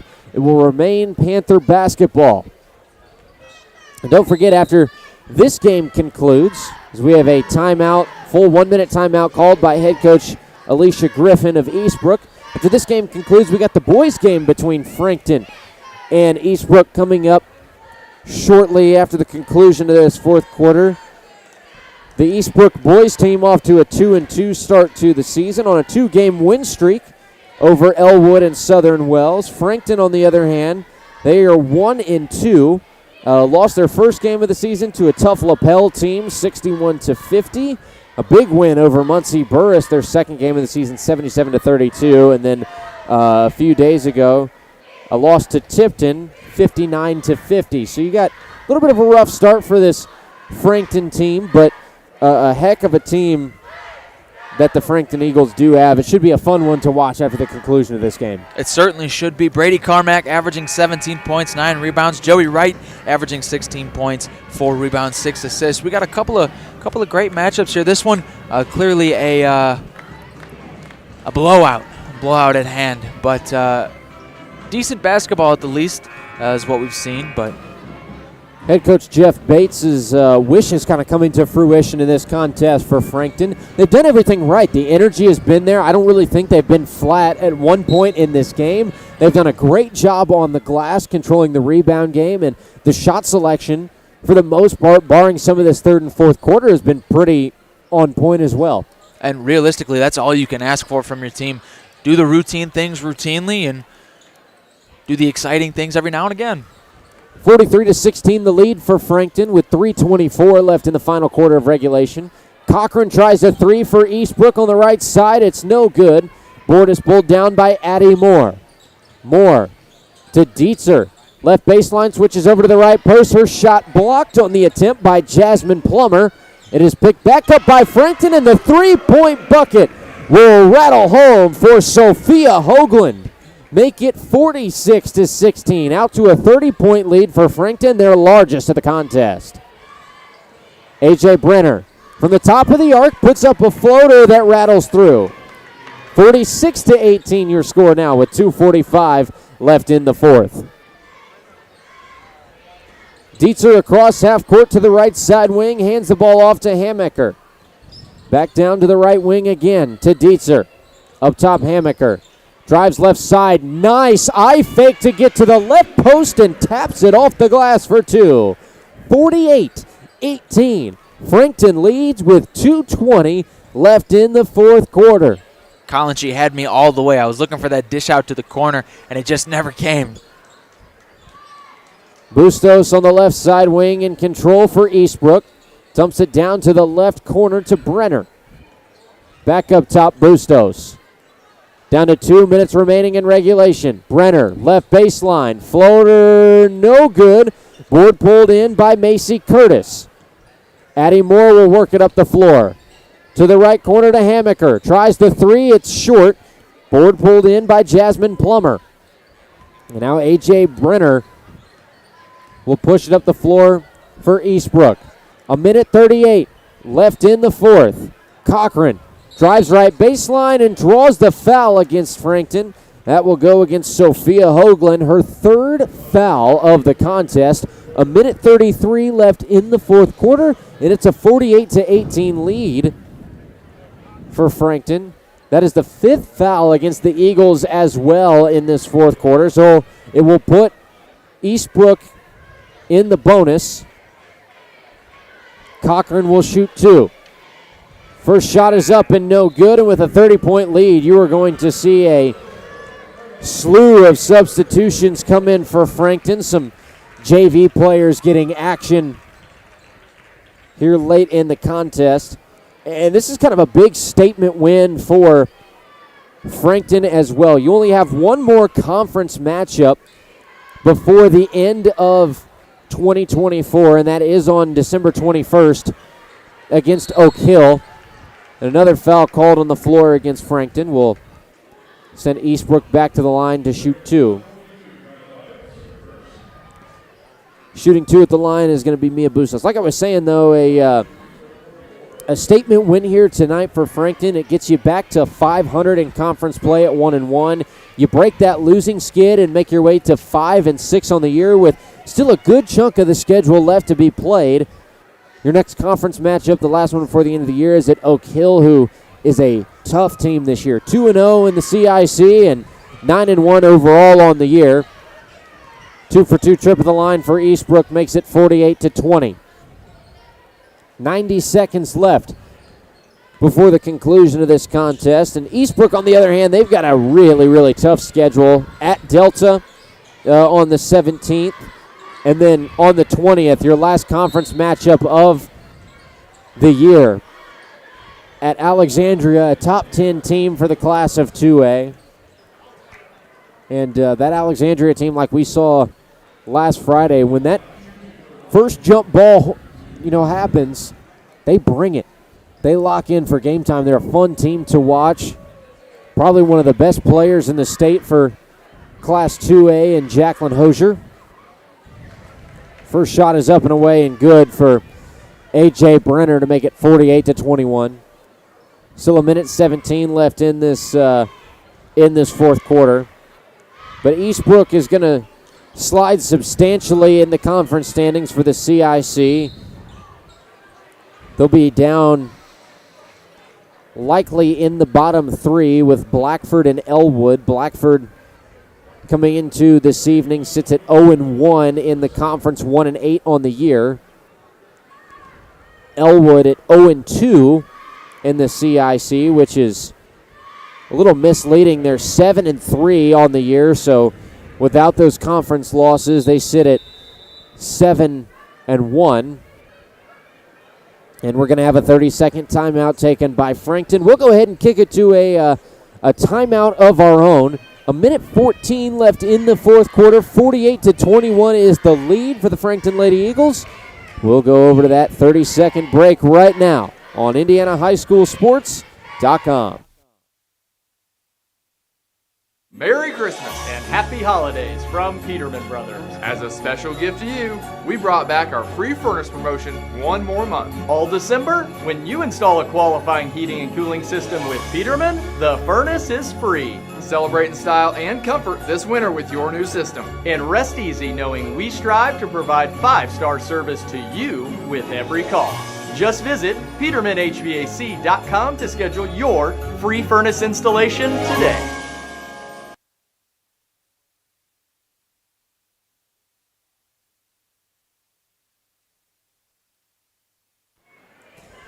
Back in the fourth quarter on IndianaHighSchoolSports.com, Frankton has a 48-21 lead over Eastbrook. Colin Eccles and Joey Paternostro bringing you the call tonight. And take a look at some of the leading scorers in this contest. Emma Key, the front runner again for Frankton, averages just under 15 points a game. There's an offensive foul against Eastbrook. I thought the Panthers were going to put one on the board. That offensive foul goes against Mia Bustos. And that is Mia Bustos' 5th foul, which will end her evening. Coming in to replace her is going to be Ava Nackey. But Emma Key leads the team for Frankton with 12 points, 5 rebounds, and 5 steals. A very solid stat line there. And then how about Layla Dietzer with 10 points to be the second Eagle in double digits this evening. Kind of a silent 10 points as well. A really silent 10 points. 2 great threes, well-timed threes, 2 steals as well, 1 lucky board, and 2 solid paint jobs to get herself on the win column and the point column there.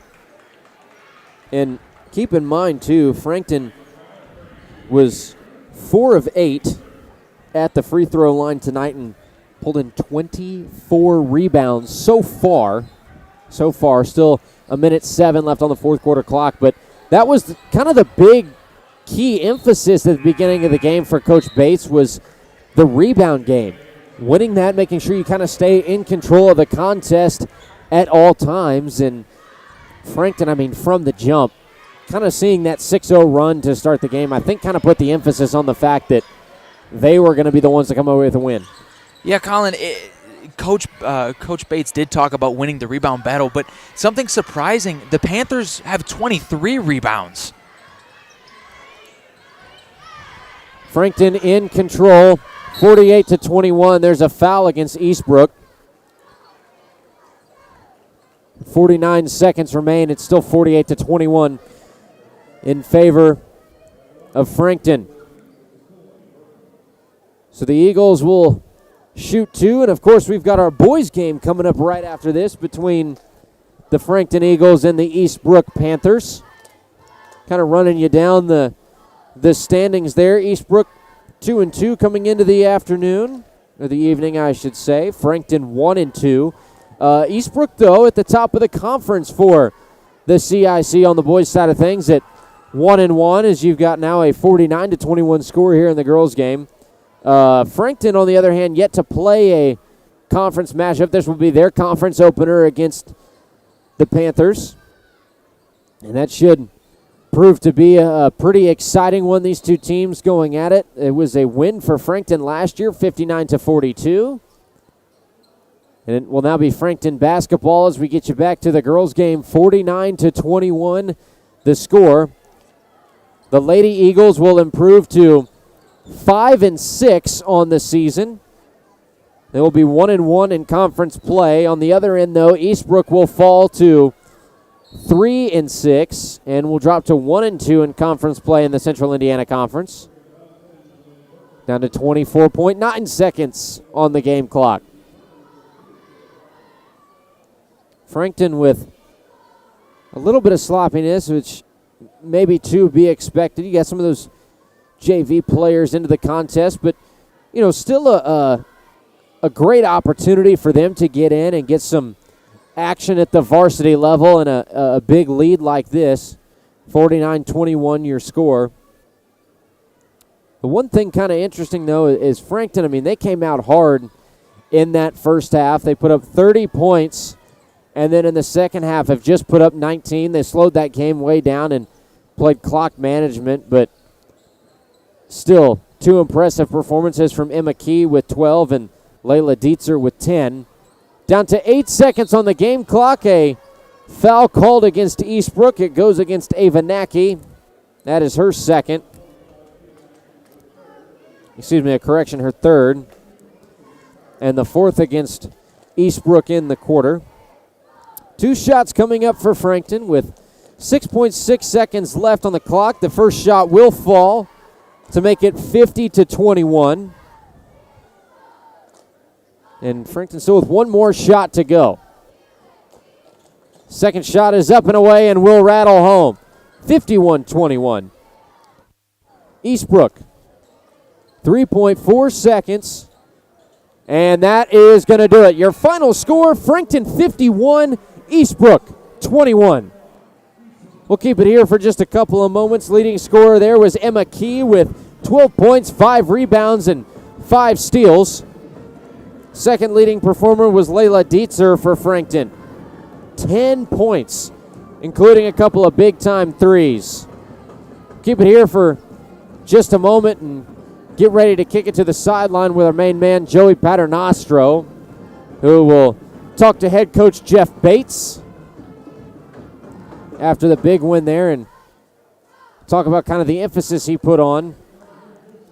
And we'll kick it over to the sideline now with Joey. Okay. Coach, Emma Key finished with 12 points, 5 rebounds, and 5 steals. How big of an impact is she on the floor? Man, at times she can be a very big impact. She has quick hands, and there's times when it seems like she gets her hand on about every ball. And tonight was one of those nights where she was a little bit everywhere that way, and that was good. You talked about the energy being a big deal today. The energy in here is immaculate. So how did this contribute to the win today? It always helps when you have an atmosphere like this, right? When you got the band, you got crowd, you got people cheering. It always helps bring up the energy. And we're at home, so that helps. Coach, thank you so much. Congrats on the win. Thank you so much. Final score, Frankton 51, Eastbrook 21, a 30-point dub for the Lady Eagles. But don't forget, this is not the only game we have tonight on IndianaHighSchoolSports.com. We've got the boys' game coming up here in just a couple of moments between the Frankton Eagles and the Eastbrook Panthers. Frankton's boys team looking to open their conference season. We'll see if they can pull out a win over Eastbrook. We'll take a 2-minute break, come back and do a little bit of post-game analysis of that girls' game, and then get the stage set for that boys' game that's coming up here in just a couple of moments. That was a big win for the Frankton ladies over Eastbrook, 51-21 on IndianaHighSchoolSports.com. Merry Christmas and Happy Holidays from Peterman Brothers. As a special gift to you, we brought back our free furnace promotion one more month. All December, when you install a qualifying heating and cooling system with Peterman, the furnace is free. Celebrate in style and comfort this winter with your new system. And rest easy knowing we strive to provide 5-star service to you with every call. Just visit PetermanHVAC.com to schedule your free furnace installation today. The Mower Shop in Fishers is the one-stop shop for all of your lawn maintenance needs. We have a huge selection of Honda and Toro lawnmowers in stock and even more to choose from online. Plus, we carry parts and accessories with super fast shipping. Just need maintenance or repairs? We offer that too, and we'll even deliver. The Mower Shop, family owned for more than 20 years. Visit our showroom just west of State Road 37 in Fishers or shop online at themowershop.com. Universal Roofing and Exteriors is a family-owned and operated business, providing care and honest service for over 30 years. Universal has always been a little bit different. Their certified and trained employees don't just provide excellent work at a fair low price. They care about their customers, simply providing great customer service. Quality, honesty, dependability. That's Universal Roofing and Exteriors. Call us today at 317-257-0779. Every day is a great day to buy a vehicle at Greg Hubler Ford. Because every vehicle comes with our Greg Hubler promise. On top of scheduled maintenance with your vehicle, you'll also enjoy complimentary roadside assistance, service pickup and drop-off, and a free car wash and quick wash every time you service at Greg Hubler Ford. We're always finding new ways to put our guests first. Mosey on into Muncie. Greg Hubler Ford, promise kept.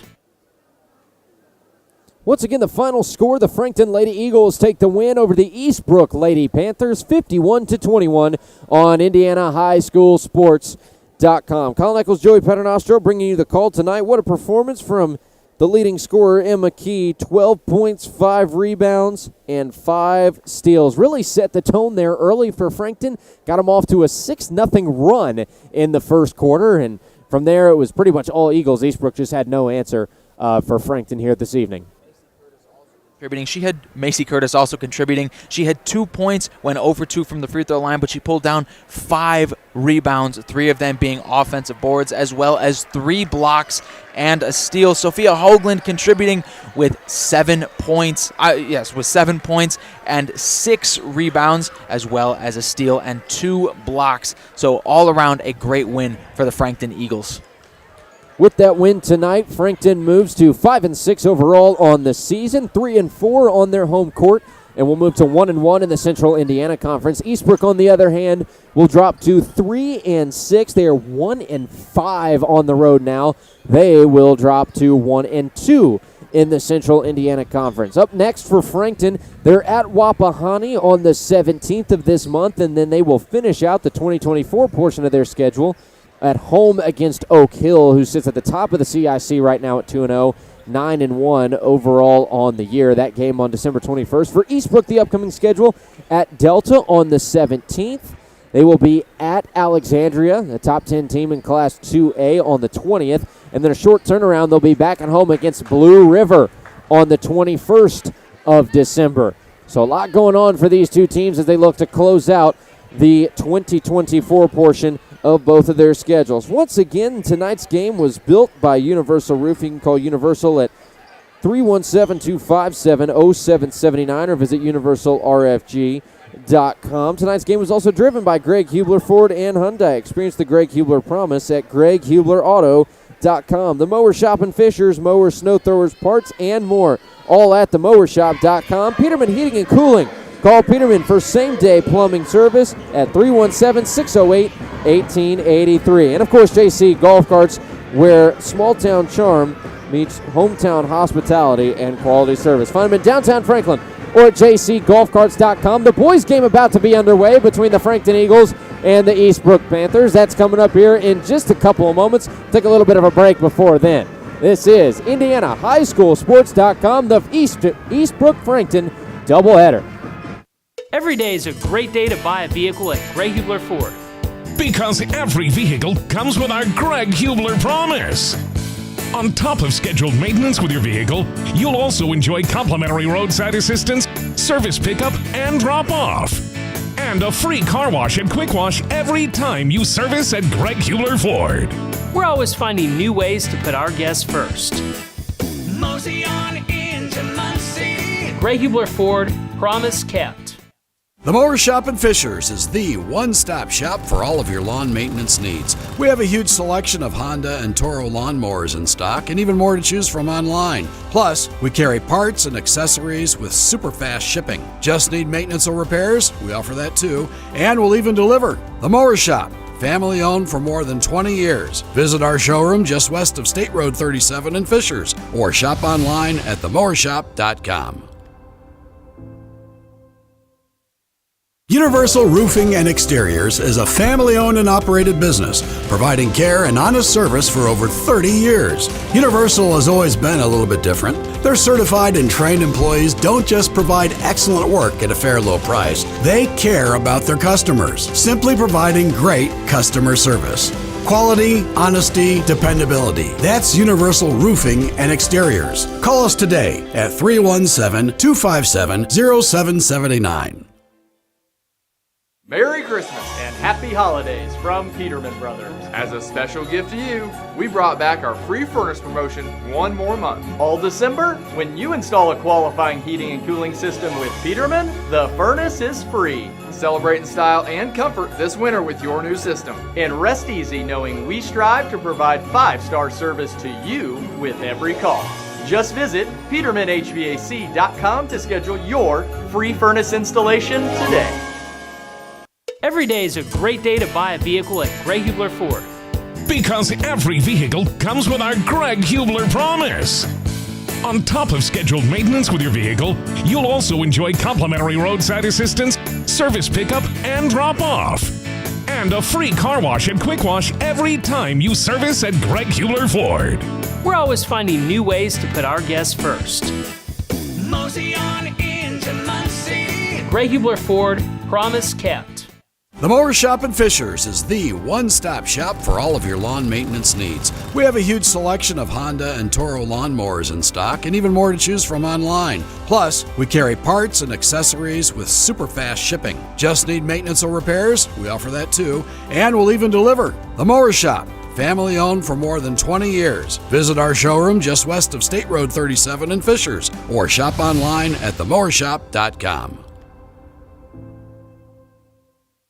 Universal Roofing and Exteriors is a family-owned and operated business, providing care and honest service for over 30 years. Universal has always been a little bit different. Their certified and trained employees don't just provide excellent work at a fair low price. They care about their customers, simply providing great customer service.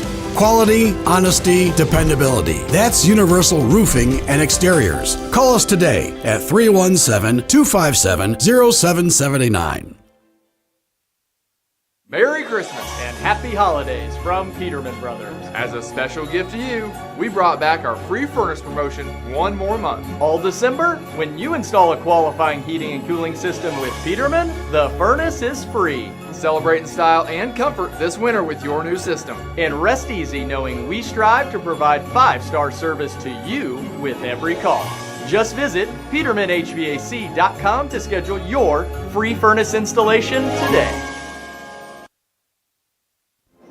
It's the pregame for the second of our two games of the doubleheader tonight between the Frankton Eagles and the Eastbrook Panthers on IndianaHighSchoolSports.com. My name is Colin Eccles. My broadcast partner for the evening is Joey Paternostro.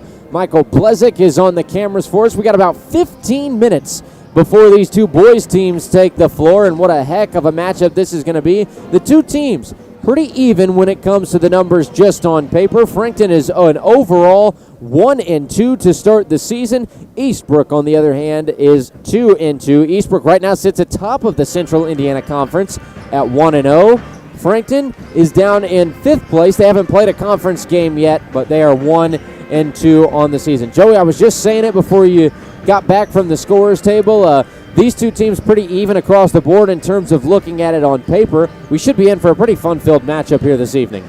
Yeah, Colin, we certainly should be. We have a great slate looking at it, and I'm very, very excited for this one. I got to be honest with you. I'm very excited. These two teams, they look solid. They look big. They look excited, and they look aggressive. That's what I'm most excited to see here. I'm excited to see the battles in the paint, the extended plays because of rebounds, and the tough, hard-fought defensive matchups. Look at some of the key players for both of these two teams. Brady Carmack stands out big time for Frankton. The only player, one of two players, averaging in double digits, 17.1 points per game, just under a double-double average, too, at 9.3 rebounds per game. On the other side, it's Joey Wright for Frankton. He's got 16.7 points per game, but he averages, get this, a whopping 6 assists per game for Frankton. He is going to be a main facilitator, a senior point guard, and kind of watching him throughout last season, I kind of got a feeling that he is kind of a glue that holds this team together. He's not always putting up the biggest numbers every night, but his leadership, his ability to navigate the floor, to run an offense possession in and possession out is unmatched by anybody else on this team. Yeah, it certainly is. Not to mention, he's got the experience. He's the senior. He's the point guard. He's averaging like you talked about. So I'm excited to see what he brings to the table, excited to see what he actually plays like instead of looking at these stats. Eastbrook on the other side of the floor. Their leader, Jaden Younts. 15 points a game for him, 3.8 on the rebounds and 2.5 on assists per game. The main facilitator as well as the main scorer for this Eastbrook team, who comes into the evening, a doubleheader between the Frankton Eagles, who are hosting the Eastbrook Panthers. A little bit of a Central Indiana Conference rivalry tonight. Should be a heck of a contest between these two. We saw a great win for Frankton in that first one. If you missed it, the final score over there was a big win for Frankton. Huge win for the Lady Eagles. It was 51 points up for the Eagles and only 18 for Eastbrook. Heck of a win there for Frankton. Yeah, Colin, it certainly was. We saw a lot of gameplay, fantastic gameplay from the Eagles. Eastbrook looking slow at some points, just never really able to get the momentum going. But the big win there is for Frankton. I mean, Eastbrook has a lot of work to do under first-year head coach Alicia Griffin. So you can't win them all, and that's rule number one of sports. You can't win every game you play. You got to lose some. But like we talked about earlier, this is a big rivalry game, big rivalry week. However, a big win for Frankton, able to move to 1-1 in the conference. And, now we got the boys game. Frankton boys have exited the floor for the last time for a little pregame powwow in the locker room, go over the last game plans. You got to talk to Coach Brobston while I was fixing the technical issues on our end, kind of about the keys to the game for this Frankton team to come away with a win. They're off to a 1-2 start to the year. What was his take on the contest this evening? Yeah, Colin, I asked him, Coach, what are your keys to walk out of here with the victory? And he said, we talked about three things before this game. Number one, stop number 24, Jaden Younts. That is rule number one and goal number one. Number two, figure out a way to contain the other four guys on the floor. And number three, keep the energy, most importantly the energy, but he also mentioned keeping the momentum on their side. And I'll talk about it. When this band plays, it is loud in here. The energy just vamps. Everything echoes in here. It's amazing. Let me tell you, my ears are ringing. I can hear it in real time, and then it's reverbing back through my microphone into my headset. But nonetheless, a great vibe inside of Frankton High School tonight. And Coach Brobston is absolutely right. Containing Jaden Younts has got to be the key tonight. He's a 15-point-per-game player, but in addition to him, you're going to have 3 other guys on the floor who average pretty close to double digits. Draven Collins will have 9.3 coming into the night. Reed Opperl will have 8.3, and Brody Howell has 8. Those 3 alone, in addition to Malachi Luthi, who has 4.8, those 4 guys on the floor, when Jaden Younts isn't able to score the rock, those other 4 guys are well beyond available, and they can play ball. This entire Eastbrook team can play ball really, really well. There's a lot of cohesion on the floor. Watching them in warm-ups, they are all in sync. They all are pulling towards a similar goal, and it probably, in watching high school basketball and covering high school basketball the past couple years, this is a boys basketball team that is probably one of the best I've seen just about in the way they carry themselves. They come out, they've got a lot of energy, very, very focused. There's not a whole lot of goofing off and smiling on the floor before warm-ups. Obviously, the vibes are high, but they're pretty much poker face on, ready to go the second they step onto the hardwood. I mean, you guys can see them on your screen here, but we're sitting 20 feet away from them. I mean, there is nothing but straight faces. There is nothing but business on these guys' faces. They are coming in here and saying, we are walking out of here with a win, nothing less. Just a reminder that tonight's game is built by Universal Roofing. Call Universal at 317-257-0779 or visit universalrfg.com. Tonight's game is also driven by Greg Hubler Ford and Hyundai. Experience the Greg Hubler promise at greghublerauto.com. The Mower Shop in Fishers, mowers, snow throwers, parts, and more at themowershop.com. Peterman Heating and Cooling. Call Peterman for same-day plumbing service, 317-608-1883. And, of course, JC Golf Carts, where small-town charm meets exceptional service. Experience the difference with Johnson County Golf Carts, where quality and service meet hometown hospitality in downtown Franklin, or at jcgolfcarts.com. We're going to take a 2-minute break so the announcers inside the building can get through the starting lineups. We'll be back with our starting lineups and tip-off right after this on IndianaHighSchoolSports.com. Every day is a great day to buy a vehicle at Greg Hubler Ford. Because every vehicle comes with our Greg Hubler promise. On top of scheduled maintenance with your vehicle, you'll also enjoy complimentary roadside assistance, service pickup, and drop-off. And a free car wash and quick wash every time you service at Greg Hubler Ford. We're always finding new ways to put our guests first. Mosey on into Muncie. Greg Hubler Ford, promise kept. Universal Roofing and Exteriors is a family-owned and operated business, providing care and honest service for over 30 years. Universal has always been a little bit different. Their certified and trained employees don't just provide excellent work at a fair low price. They care about their customers, simply providing great customer service. Quality, honesty, dependability. That's Universal Roofing and Exteriors. Call us today at 317-257-0779. The Mower Shop in Fishers is the one-stop shop for all of your lawn maintenance needs. We have a huge selection of Honda and Toro lawnmowers in stock and even more to choose from online. Plus, we carry parts and accessories with super fast shipping. Just need maintenance or repairs? We offer that too, and we'll even deliver. The Mower Shop, family owned for more than 20 years. Visit our showroom just west of State Road 37 in Fishers or shop online at themowershop.com.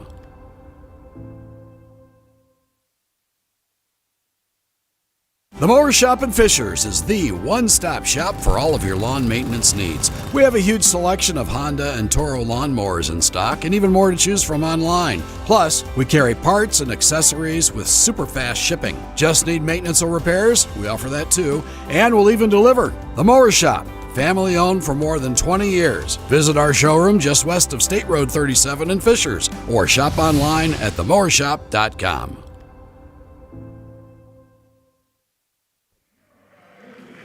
Back live from the Eagles Nest on IndianaHighSchoolSports.com. We're just a couple of minutes away from tip-off between the Frankton Eagles and the Eastbrook Panthers, a Central Indiana Conference matchup. Colin Eccles, Joey Paternostro bringing you the call. It's that time, Joey, where we get into the 10 players that are going to be on the floor, the starting lineups, starting with the visiting Eastbrook Panthers as the lights have come down, and the announcers are getting ready to announce Frankton in the building. you'll go ahead and take it away with Eastbrook. We begin with the 5'10 senior guard, number 2, Draven Collins, the 6'3 sophomore small forward, Malachi Luthi, the 6' sophomore shooting guard, Jaden Younts, and the 6'1 junior point guard, Brody Howell, and finishing it off, the 6'2 senior forward, Reed Appertle. Eastbrook comes into the afternoon 2-2. 2-0 at home, 0-2 on the road, 1-0 in conference play with a win over Elwood. Frankton coming into the night 1-2. Here is their starting five. It's the 6'3 senior small forward, number 2, Brady Carmack. The 6'2 junior shooting guard, number 21, Ethan Stansberry. The 6'2 junior small forward, number 23, Noah Melvin. The 6'6 sophomore power forward, number 24, Trey Bennett. And wrapping up the starting five is the 6'2 senior point guard, number 32, Joey Wright.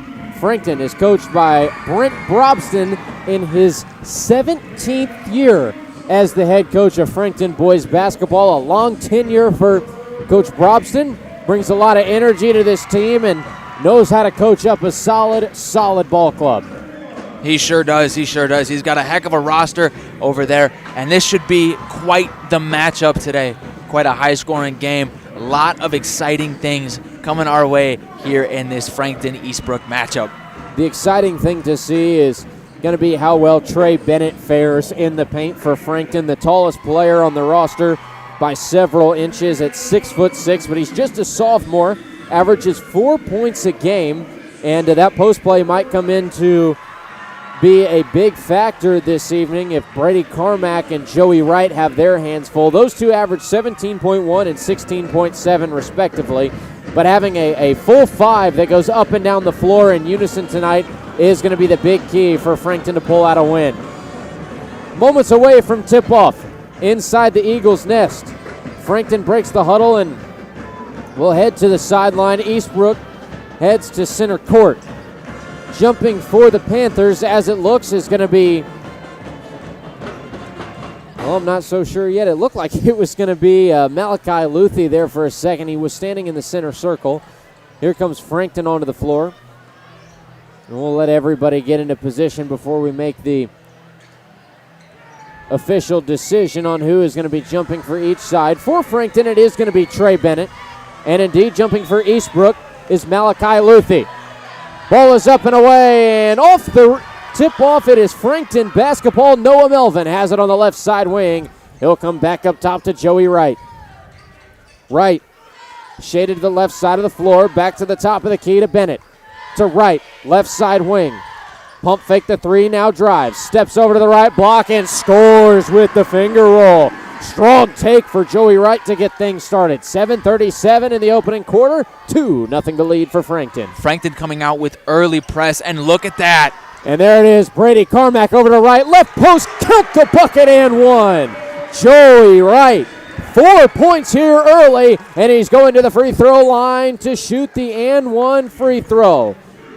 The foul goes against Draven Collins. That'll be his first of the evening and the first on the team in this opening quarter.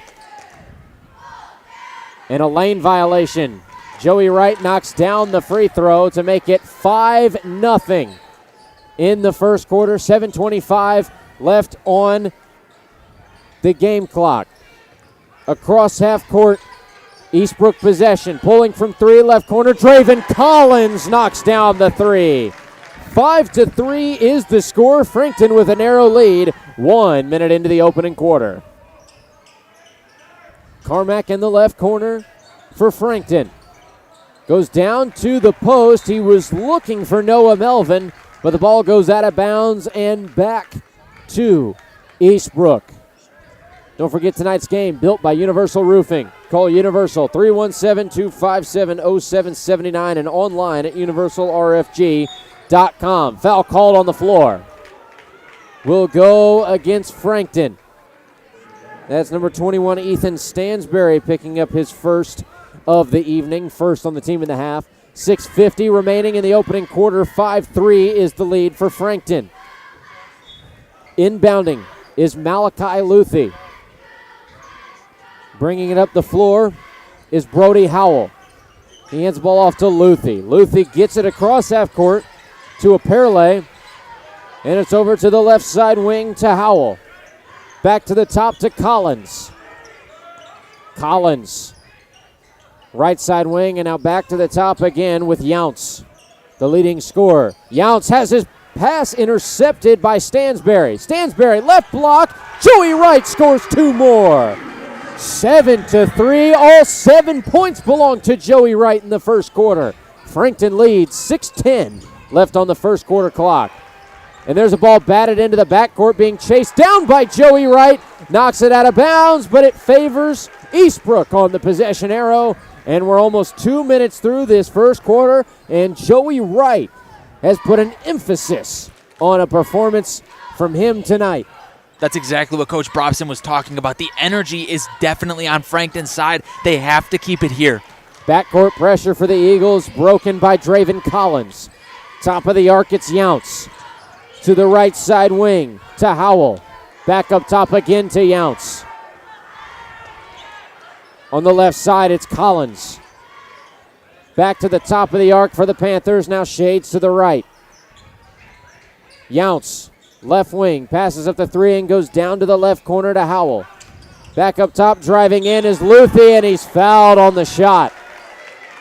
No bucket, but he will be headed to the charity stripe for 2. The foul goes on Trey Bennett, his first. Second on the Eagles in the half. 5:28 left on the first quarter clock, and it is a 7-3 lead, all thanks to Joey Wright for Frankton, who's got all 7 of those points. First shot at the line bounces off the heel for Malachi Luthi. Still a 4-point lead for Frankton. Luthi, second shot will fall. 7-4, and it's a 30-second timeout taken by head coach of the Panthers, Jeff Liddick, the first-year head coach who's got him off to a 2-2 start. Don't forget that tonight's game is brought to you by JC Golf Carts, where small-town charm meets exceptional service. Whether you're a seasoned golfer, weekend adventurer, or simply looking for a convenient way to navigate town, they have street-legal golf carts that are just right for you. Johnson County Golf Carts is a locally owned family business providing top-notch customer service to everyone who walks through their door. Experience the difference with Johnson County Golf Carts, where quality and service meet hometown hospitality. Find them in downtown Franklin or at jcgolfcarts.com. Heck of a start to this first quarter, Joey, for another Joey Wright of Frankton. He's got all 7 of the team's points to put Frankton out over Eastbrook 7-4 in the early going to the contest. 5 minutes, 28 seconds left on the first quarter clock. Yeah, I think it's a good thing that Joey is out here and this Joey's up here, because I certainly would get my butt whooped out there. So let's see Joey Wright continue to play. This Eastbrook defense has to step up right here, right now. He's got it at the top of the arc for Frankton. Right. Over to the left side wing to Melvin. Now to Carmack. Carmack. Down to Melvin, left post. Out, left corner 3 on the way for Stansberry. No good. Loose ball picked up by Wright. Tries the 3. In and out, no good. I thought Joey Wright might have 10. Down to 5 minutes to go. Still a 7-4 lead for Frankton. Kickball called as Draven Collins threw it off the foot of his defender. We're down below 5 minutes in the first quarter remaining on the clock. 7-4 is the lead for Frankton. Inbounding will be Luthi. Luthi finds Collins, and he's pickpocketed by Brady Carmack. Carmack, weaving through the defense of Eastbrook, goes back up top to Joey Wright. Joey Wright, running point, goes back to Carmack on the right side wing. Being pestered by Luthi, and we've got a foul called against Luthi. That is his first and the second on the team for Eastbrook. We got a sub on the floor for the Panthers as well. Number 10, Matthew Slater, making his way into the game, taking out Draven Collins, number 2. Carmack's got it in the right corner for Frankton off the inbound. To the top of the key to Joey Wright. Wright feeds Trey Bennett down in the post. His first shot no good, but the second will fall. 9-4 is the lead for Frankton. 4 minutes, 20 seconds remaining in the opening quarter. Younts, right post. Can't finish at the rim. Ball picked up by Carmack. Carmack up the floor. Can't score it from the left. And the ball bouncing all over the place. Finally picked up by Trey Bennett. And we've got a 30-second timeout now taken by Frankton. Coach Brent Brobston slows the pace of the game down. We've got a 9-4 lead for the Frankton Eagles with 4:05 left in the first quarter. We'll take a 30-second break as well. This is IndianaHighSchoolSports.com. Universal Roofing and Exteriors is a family-owned and operated business, providing care and honest service for over 30 years. Universal has always been a little bit different. Their certified and trained employees don't just provide excellent work at a fair low price. They care about their customers, simply providing great customer service. Quality, honesty, dependability. That's Universal Roofing and Exteriors. Call us today at 317-257-0779. 4:05 remains on the first quarter game clock, and Frankton has a 9-4 lead and possession over Eastbrook on IndianaHighSchoolSports.com. Colin Eccles, Joey Paternostro bringing you the call. Inbounding for Frankton is going to be Joey Wright, joined on the floor by Carmack, Stansberry, Bennett, and Melvin. Off the inbound into the backcourt is Stansberry. Stansberry to the top to Carmack. Carmack gets a screen and moves left. Finds Wright in the left corner. Wright back up top to Melvin. And now it's in possession of Stansberry. Hands the ball off to Bennett. And it's to the right side again to Stansberry. To the left side wing to Carmack. And up top to Bennett. Great defense by Eastbrook coming out of the timeout as Joey Wright will take back over at point. Melvin at the top of the arc, down to 3 minutes, 25 seconds in the first quarter. 9-4 is the lead for Frankton. Melvin Wright, baseline, his shot no good. Second chance, Carmack, three, no good off the inside of the rim. And we've got a foul called against Frankton. Believe that is going on Noah Melvin, and indeed it is. That is his first and the third on Frankton in the half. 3:15 remains in the first quarter clock. 9-4 is the lead for the Eagles. And we've got a substitution on the floor. Number 34, Javon Miller, making his way into the ballgame, taking out number 23, Noah Melvin. You were saying something during the break, Joey, about Coach Brobston and one of the keys of the game for them, the hustle plays for Frankton. We're going to be a big difference maker tonight. Yeah, and clearly he was spot on. The hustle plays. There it is there. Carmack, fast break, fouled hard on the shot. He'll be going to the line to shoot two. That foul will go against Draven Collins. His second, team's third. 3:04 left in the first quarter. Frankton with a 9-4 lead, looking to extend as Brady Carmack steps up to the charity stripe. We saw great defense from the Panthers fresh out of that timeout. I would expect that to continue, but they have to find a way to limit this Frankton offense. Can't allow them to jump out to any kind of big lead whatsoever. First shot is no good for Brady Carmack. Sub on the floor for Eastbrook. Number 2, Draven Collins making his way into the game. Number 20, Malachi Luthi being taken out. A correction, that was Malachi Luthi who picked up that second foul. Second shot for Brady Carmack will fall to make it a 10-4 lead for Frankton. Eastbrook in possession, and Draven Collins along with Brody Howell in the backcourt will break the press. Howell's got it across the timeline, and he is trapped up by the baseline. We got a foul called against Frankton. Foul goes against Ethan Stansberry, his second. Substitution for Frankton. Number 23, Noah Melvin, making his way back onto the floor, taking out number 24, Trey Bennett. Also coming into the ballgame, number 14, Blake Nickham, taking out number 21, Ethan Stansberry. 10-4 is the lead for Frankton. 2 minutes, 50 seconds left in the opening quarter. Collins has it at the top of the arc for Eastbrook. Will come to the near side. It's poked away by Melvin. Another steal for Frankton. Melvin to the right post, scored off the window for two. That's Blake Nickham getting in on the action quickly after the substitution. Right wing, passing the three and going back up top Younce is in possession for Eastbrook. 2:24 left on the first quarter game clock. Younce to the post. It is going to go out of bounds. Last touched by Eastbrook. Frankton basketball out to a 12-4 lead with 2:18 left in this opening quarter. Joey Wright has it on the right wing, and it's back to the top to Carmack. Left side wing, Nickum. Nickum tried to feed Miller down in the post. The ball is batted away. It goes out of play on the baseline, but will stay with Frankton on their end of the floor. Little over 2 minutes to go in this opening quarter. Still a 12-4 lead for the Eagles.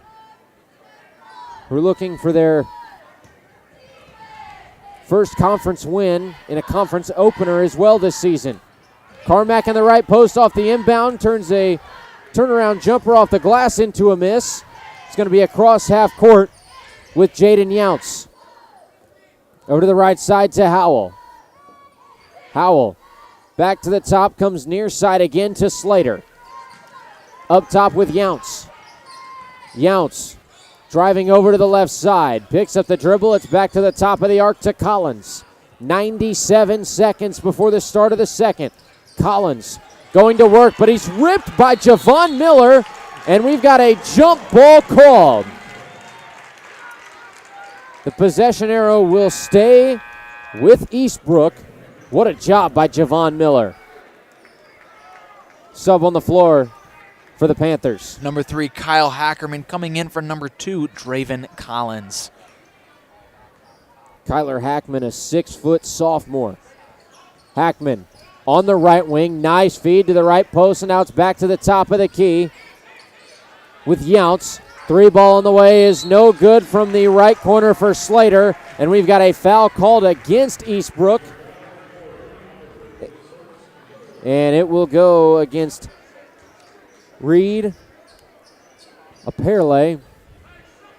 That is his first and the 4th on the team in the half. Joey Wright, running point for Frankton. Wright starts a motion to his left and hands the ball off to Nickum. Nickum to the top of the arc and now to the right side to Carmack. Less than a minute to go. Carmack, beautiful feed down to the right paint to Noah Melvin. Make it a 14-4 lead. It's double digits for Frankton, down to 45 seconds remaining before the start of the second quarter. Across half court, it's Younce. Over to the right post to Slater, and a foul is called against Frankton on the floor. This one is going to go, I believe, against Noah Melvin.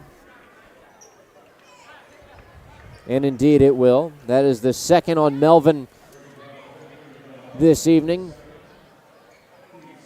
and the 5th on the team. That will put Eastbrook in the bonus for the quarter with 37.6 seconds left. First shot for Slater at the stripe falls. 14-5. Here's a sub for Frankton. Number 24, Trey Bennett coming onto the floor for Noah Melvin. Second shot for Slater is off the heel of the cup, rebounded by Carmack.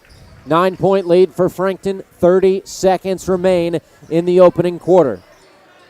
Joey Wright at the logo, feeds Carmack on the left wing. He'll hand the ball off to Nickum. Back up top to Carmack. Carmack picks up the dribble and goes to the top of the key to Bennett. He'll hand the ball back off to Nickum. Nickum hands it off to Wright. Spins out of the way of trouble. Left side wing, he's got 10 seconds. Joey Wright. Wright making a move to the right side wing. Has space, fires, 3 off the mark. Second chance and third chance opportunities. No good for Frankton. And we'll head to the second quarter with a 14-5 score in favor of the Frankton Eagles. 1 minute, and we're back for the start of the second on IndianaHighSchoolSports.com. Every day is a great day to buy a vehicle at Greg Hubler Ford. Because every vehicle comes with our Greg Hubler promise. On top of scheduled maintenance with your vehicle, you'll also enjoy complimentary roadside assistance, service pickup, and drop-off. And a free car wash and quick wash every time you service at Greg Hubler Ford. We're always finding new ways to put our guests first. Mosey on into Muncie. Greg Hubler Ford, promise kept. The Mower Shop in Fishers is the one-stop shop for all of your lawn maintenance needs. We have a huge selection of Honda and Toro lawnmowers in stock and even more to choose from online. Plus, we carry parts and accessories with super fast shipping. Just need maintenance or repairs? We offer that too, and we'll even deliver. The Mower Shop, family owned for more than 20 years. Visit our showroom just west of State Road 37 in Fishers or shop online at themowershop.com. At the start of the second quarter, Frankton with a 14-5 lead over Eastbrook on IndianaHighSchoolSports.com. Colin Eccles, Joey Paternoster on the call. Michael Blezick runs the camera. It's a little bit of boys action in the second game of our doubleheader tonight. The Frankton girls picked up a 51-21 win over Eastbrook in the first game, and now Frankton with a 14-5 lead over Eastbrook at the start of the second quarter. Joey Wright off to a hot start. He's got 7 of the team's 14 points for the Eagles. 5 on the floor for Frankton as we get this thing back underway is going to be Miller, Wright, Nickum, Carmack, and Bennett. Carmack has it on the right side wing for Frankton. Moving back to the top, he'll hand the ball off to Nickum. And now to Wright. Wright goes back to the left and finds Nickum. Up top again for Wright. Nice skip pass. Nickum open 3. Buries it to start the second quarter. 17-5, a 12-point lead for Frankton. And there's a steal for Nickum. Nickum hands the ball off to Wright. Wright tries the 3. No good off the inside of the right rim. 7:20 left in the first half, and it's a 17-5 lead for Frankton.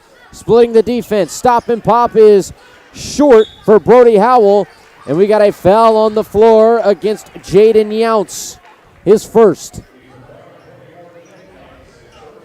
And the first on Eastbrook as well in the second quarter. What a start, though, for Blake Nickum. Start of the quarter reigns in a 3. 5 points so far, as well as 1 steal. Great showing from the bench player, Nickum. Great feed by Joey Wright to Javon Miller. Down in the left post, makes it 19-5. That's why Joey Wright has 6 assists per game. His court vision really is immaculate. Finds the open player seconds before the defense knows he's open. Younts has possession for Eastbrook on the left wing. 6:40 in the first half remains. 19-5 is the lead for Frankton. Younts at the logo. Looking for some sort of offensive motion. Comes over to the left baseline to Malachi Luthi. And the ball will go out of play and back to Frankton. Here's a sub for the Panthers. Number 2, Draven Collins making his way back onto the floor. Taking out the sophomore, number 20, Malachi Luthi. Frankton playing fantastic defense so far, Colin. Limiting Eastbrook, A, to only 5 points, but B, just eliminating any kind of windows that they have offensively. Yeah, there's not even a whole lot of off-ball movement because Frankton's defense is playing so well right now. Top of the arc, it's Joey Wright. Don't forget tonight's game is brought to you by Peterman Heating and Cooling. Call Peterman for same-day plumbing service, 317-608-1883. Carmack on the right side wing for Frankton. Goes right baseline to Bennett. Loose ball is going to be picked up by Younts. Younts finds Draven Collins ahead. Throws it back over the head. Loose ball picked up by Younts. He's got it right baseline. And we're going to have a foul on the floor. No shot. And it's going to go, I believe, against Blake Nickum. That is his first. And the first of the quarter for the Eagles. 5:51 left before the half. 19-5 is the lead for Frankton. Off the inbound. Right wing, it's Howell. Howell steps through traffic and goes over to the left side to Slater. Back up top. Eastbrook trailing by 14.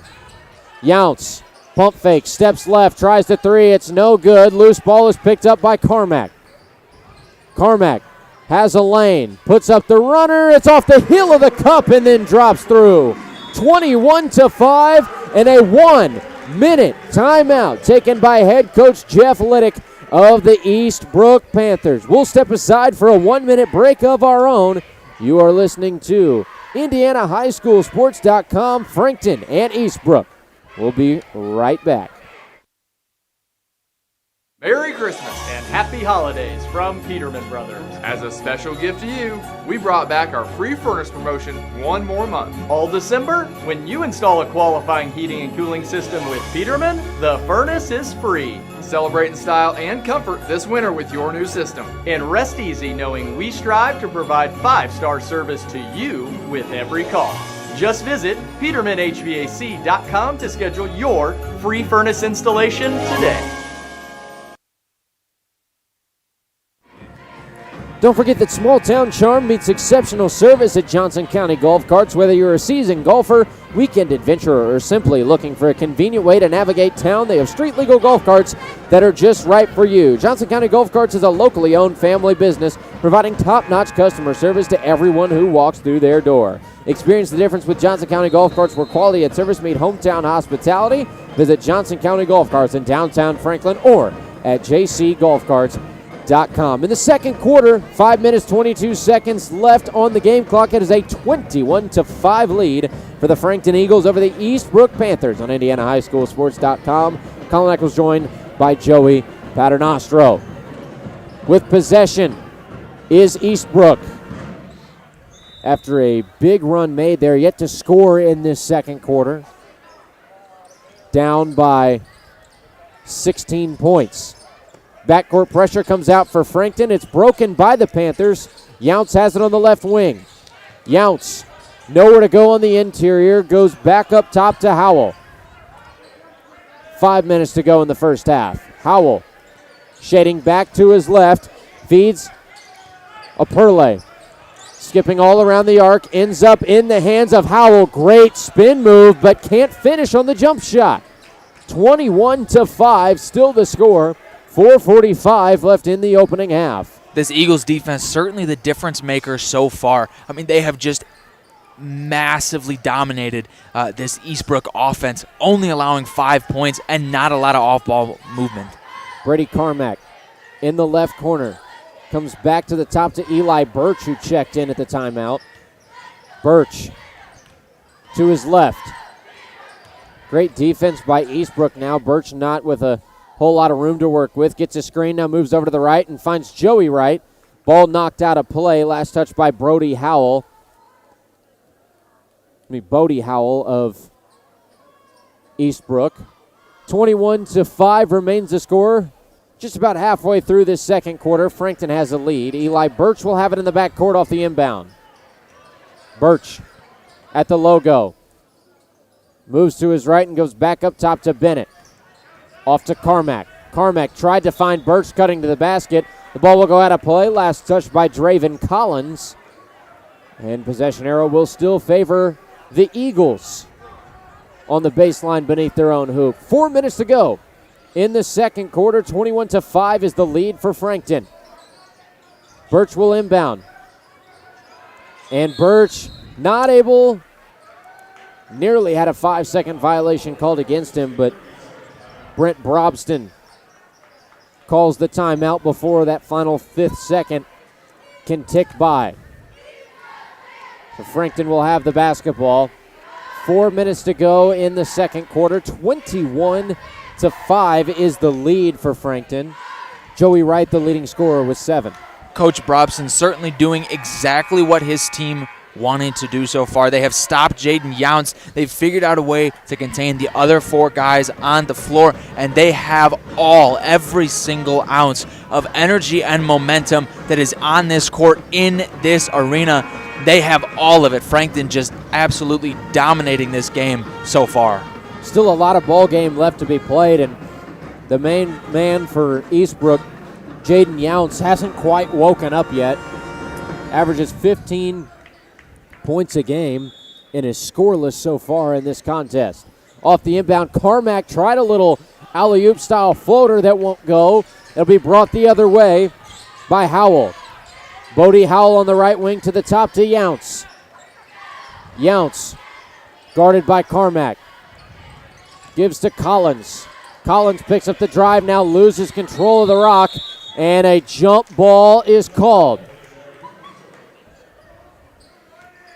The possession arrow will stay with the Panthers, so they will inbound from underneath their own glass.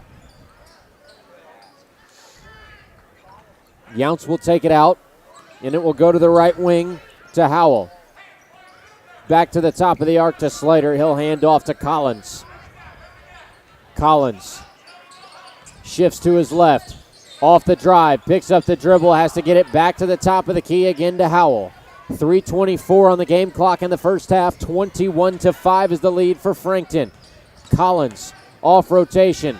Left elbow, the interior defense impenetrable right now for Frankton. It's back up top with Younce. Pops a three, and he's got his first points of the game. 21-8. Eastbrook still down by a significant margin. This is the first points of the second quarter as well, and we're 5 minutes through. That's one of the toughest things when you try to drive in and it's just not working time after time after time. And there's a steal for Eastbrook. Left corner, Collins, three, no good. Loose ball picked up by Eli Birch for Frankton. He'll set up shop on the left wing. Up top to Wright. Joey Wright working against Bodie Howell. Has Carmack on the left wing. Carmack surveying the floor, will come back up top to Birch. Birch trying to drop back down towards that left corner, hands the ball off to Carmack. There's a steal. Bodie Howell to the right block and scores off the glass. 21-10. And now Eastbrook on a 4-0 run out of the timeout. That's a great overall play by Bodie Howell. Force the steal and then convert the points on the transition layup. Well done by Bodie Howell to get his team somewhat back into this ball game. Just an 11-point deficit now for the Panthers, and that run forces Brent Brobston to take another timeout for Frankton. It's a full 1 minute. We'll take a timeout of our own. Frankton leads Eastbrook 21-10 on IndianaHighSchoolSports.com. Merry Christmas and Happy Holidays from Peterman Brothers. As a special gift to you, we brought back our free furnace promotion one more month. All December, when you install a qualifying heating and cooling system with Peterman, the furnace is free. Celebrate in style and comfort this winter with your new system. And rest easy knowing we strive to provide 5-star service to you with every call. Just visit PetermanHVAC.com to schedule your free furnace installation today. 2:08 remaining on the second quarter game clock, and Frankton still has a double-digit lead, 21-10 on IndianaHighSchoolSports.com. Colin Eccles and Joey Paternostro on the call. Michael Blezek runs our cameras. Brent Brobson has had to take a pair of timeouts in the last 2 minutes, and that second one, the one that they're coming out of right now, sparked by Eastbrook's 5-0 run, all thanks to a three ball from Jaden Younce and a fast break layup for Bodie Howell. Joey Wright controls the rock for Frankton, joined on the floor by Nickum, Bennett, Miller, and Carmack. Right post going to work, and being fouled on the shot was Draven Collins. And the foul will go against Brady Carmack. His first and the team's second in the quarter. We're below 2 minutes on the second quarter game clock. 1:51 is on the board. And Draven Collins is lined up to shoot a pair of free throws. First is up and good, and we're down to a 10-point deficit for Eastbrook. Like I was saying, this game far from over. Scored just 5 points in the first quarter. Didn't put any points on the board until about the 3-minute mark in the second. And now it is a single-digit deficit, 21-12 after a 2-for-2 trip for Draven Collins.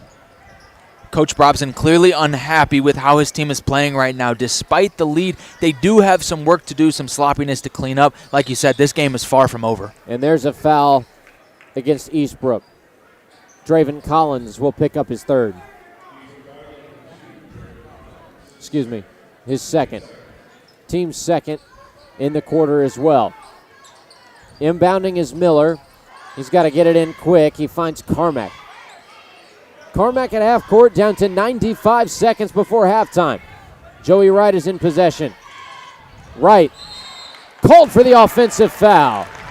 Lowered the shoulder and put it right into the chest of Draven Collins. And that is Joey Wright's first foul, and the third against Frankton in the quarter. Sub coming in for Eastbrook, number 15, Caden Jones, taking out number 2, Draven Collins. Kyler Hackman runs point and will hand the ball off to Younce. Younce drives right side, puts up a floater, and draws the foul against Blake Nickham. Nickham picks up his second, the 4th on the team in the quarter, and now Younce will head to the line to shoot 2. Eastbrook's got a little bit of momentum heading into halftime. They're getting something going here.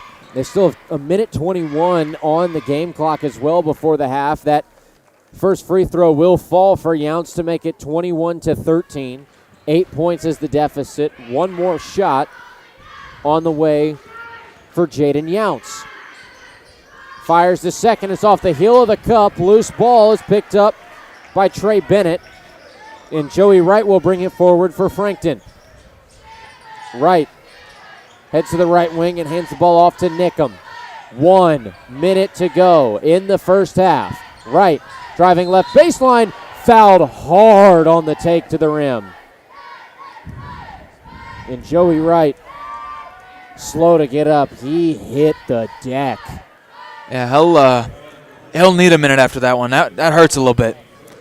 Foul goes against Kyler Hackman. His first and the third on the team for Eastbrook. Joey Wright, what a trooper, gets up to walk it off. He will be shooting 2. And of course the officials will give him all the time he needs to get his bearings about him. And they will do so by mopping up the wet spot down in the paint. Or at least they are discussing it. But Joey Wright still not with a basketball in his possession to shoot the free throws. Here come the officials to clean up the floor. Eastbrook will swap personnel. The 5 on the floor right now for Frankton is Nickham, Wright, Carmack, Miller, and Bennett.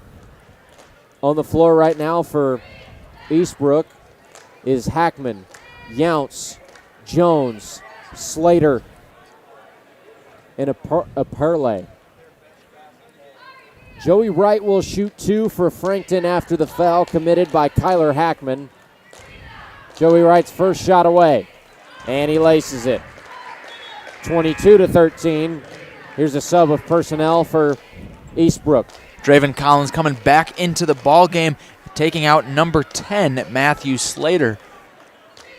Draven Collins with a pair of fouls so far this evening. Has 5 points as well for Eastbrook. Second shot for Joey Wright is waved off because of a lane violation against Frankton. And that will keep the score at 22-13. And when you've got a team like Eastbrook who has this much momentum headed into the closing seconds of the first half, that is not a mistake you want to be making. That is indeed the last thing you want, is one of those simple things to happen and take points away from you. Younce at the top of the arc, pestered by Joey Wright, gives the ball off to Jones. It's down to the left post, and Draven Collins scores 2 off the glass. 22-15. 38 seconds remain in the first half, and Frankton still with a pretty substantial lead. Joey Wright at the logo has Carmack on the left side wing. Carmack moving back towards the top of the arc. Now with 15 to go on the game clock. Carmack picks up the dribble, hands it off to Wright once more. Joey Wright, 8 seconds on the game clock. And a foul is called against Jaden Younce. A blocking foul with a lot of body contact. 2 fouls for Younce, 4 for Eastbrook in the quarter. Here's a substitution for the Panthers. Matthew Slater coming in, taking out number 24, Jaden Younce. We'll see how big of a deal these 2 fouls for Younce early is later into the game when it may be a close game. Here's another substitution. Also coming in, number 33, Bodie Howell, taking out Draven Collins, number 2. Javon Miller inbounds for Frankton. A loose ball off the inbound will go out of play, and it will be Eastbrook basketball. Nobody touched it, and it goes out on the baseline. The Panthers have possession, 2.7 seconds. Bodie Howell at the buzzer. That is going to be wide to the right. and we head to halftime. 22-15 is the lead for Frankton. We'll take 2.5 minutes and come back for some halftime analysis. Frankton leads Eastbrook at the half on IndianaHighSchoolSports.com. Merry Christmas and Happy Holidays from Peterman Brothers. As a special gift to you, we brought back our free furnace promotion one more month. All December, when you install a qualifying heating and cooling system with Peterman, the furnace is free. Celebrate in style and comfort this winter with your new system. And rest easy knowing we strive to provide 5-star service to you with every call. Just visit PetermanHVAC.com to schedule your free furnace installation today. Every day is a great day to buy a vehicle at Greg Hubler Ford. Because every vehicle comes with our Greg Hubler promise. On top of scheduled maintenance with your vehicle, you'll also enjoy complimentary roadside assistance, service pickup, and drop-off. And a free car wash and quick wash every time you service at Greg Hubler Ford. We're always finding new ways to put our guests first. Mosey on into Muncie. Greg Hubler Ford, promise kept. Universal Roofing and Exteriors is a family-owned and operated business, providing care and honest service for over 30 years. Universal has always been a little bit different. Their certified and trained employees don't just provide excellent work at a fair low price. They care about their customers, simply providing great customer service. Quality, honesty, dependability. That's Universal Roofing and Exteriors. Call us today at 317-257-0779. The Mower Shop in Fishers is the one-stop shop for all of your lawn maintenance needs. We have a huge selection of Honda and Toro lawnmowers in stock and even more to choose from online. Plus, we carry parts and accessories with super fast shipping. Just need maintenance or repairs? We offer that too, and we'll even deliver. The Mower Shop, family owned for more than 20 years. Visit our showroom just west of State Road 37 in Fishers or shop online at themowershop.com. Merry Christmas and Happy Holidays from Peterman Brothers. As a special gift to you, we brought back our free furnace promotion one more month. All December, when you install a qualifying heating and cooling system with Peterman, the furnace is free. Celebrate in style and comfort this winter with your new system. And rest easy knowing we strive to provide 5-star service to you with every call. Just visit PetermanHVAC.com to schedule your free furnace installation today. At halftime from Frankton High School, the Frankton Eagles hold a 22-15 lead over the Eastbrook Panthers on IndianaHighSchoolSports.com. Colin Eccles and Joey Paternostro bring you the call this evening. Michael Blizik is our camera operator, and Joey is making his way back to the table. Joey, a pretty great start for Frankton. Joey Wright put up 7 points there early for the Eagles, but at the end of that first half, you would think that Eastbrook was never really out of this game. They trailed by as many as 15 points in that first half, and now they've closed it back down to just a 7-point margin headed into the halftime break, and Eastbrook seemingly with a lot of the momentum on their side of the floor. Yeah, Eastbrook definitely has the momentum, but the Eagles, they're not out of it by any means. I mean, they lead the rebound category. The Frankton has 13 rebounds compared to the Panthers' 5.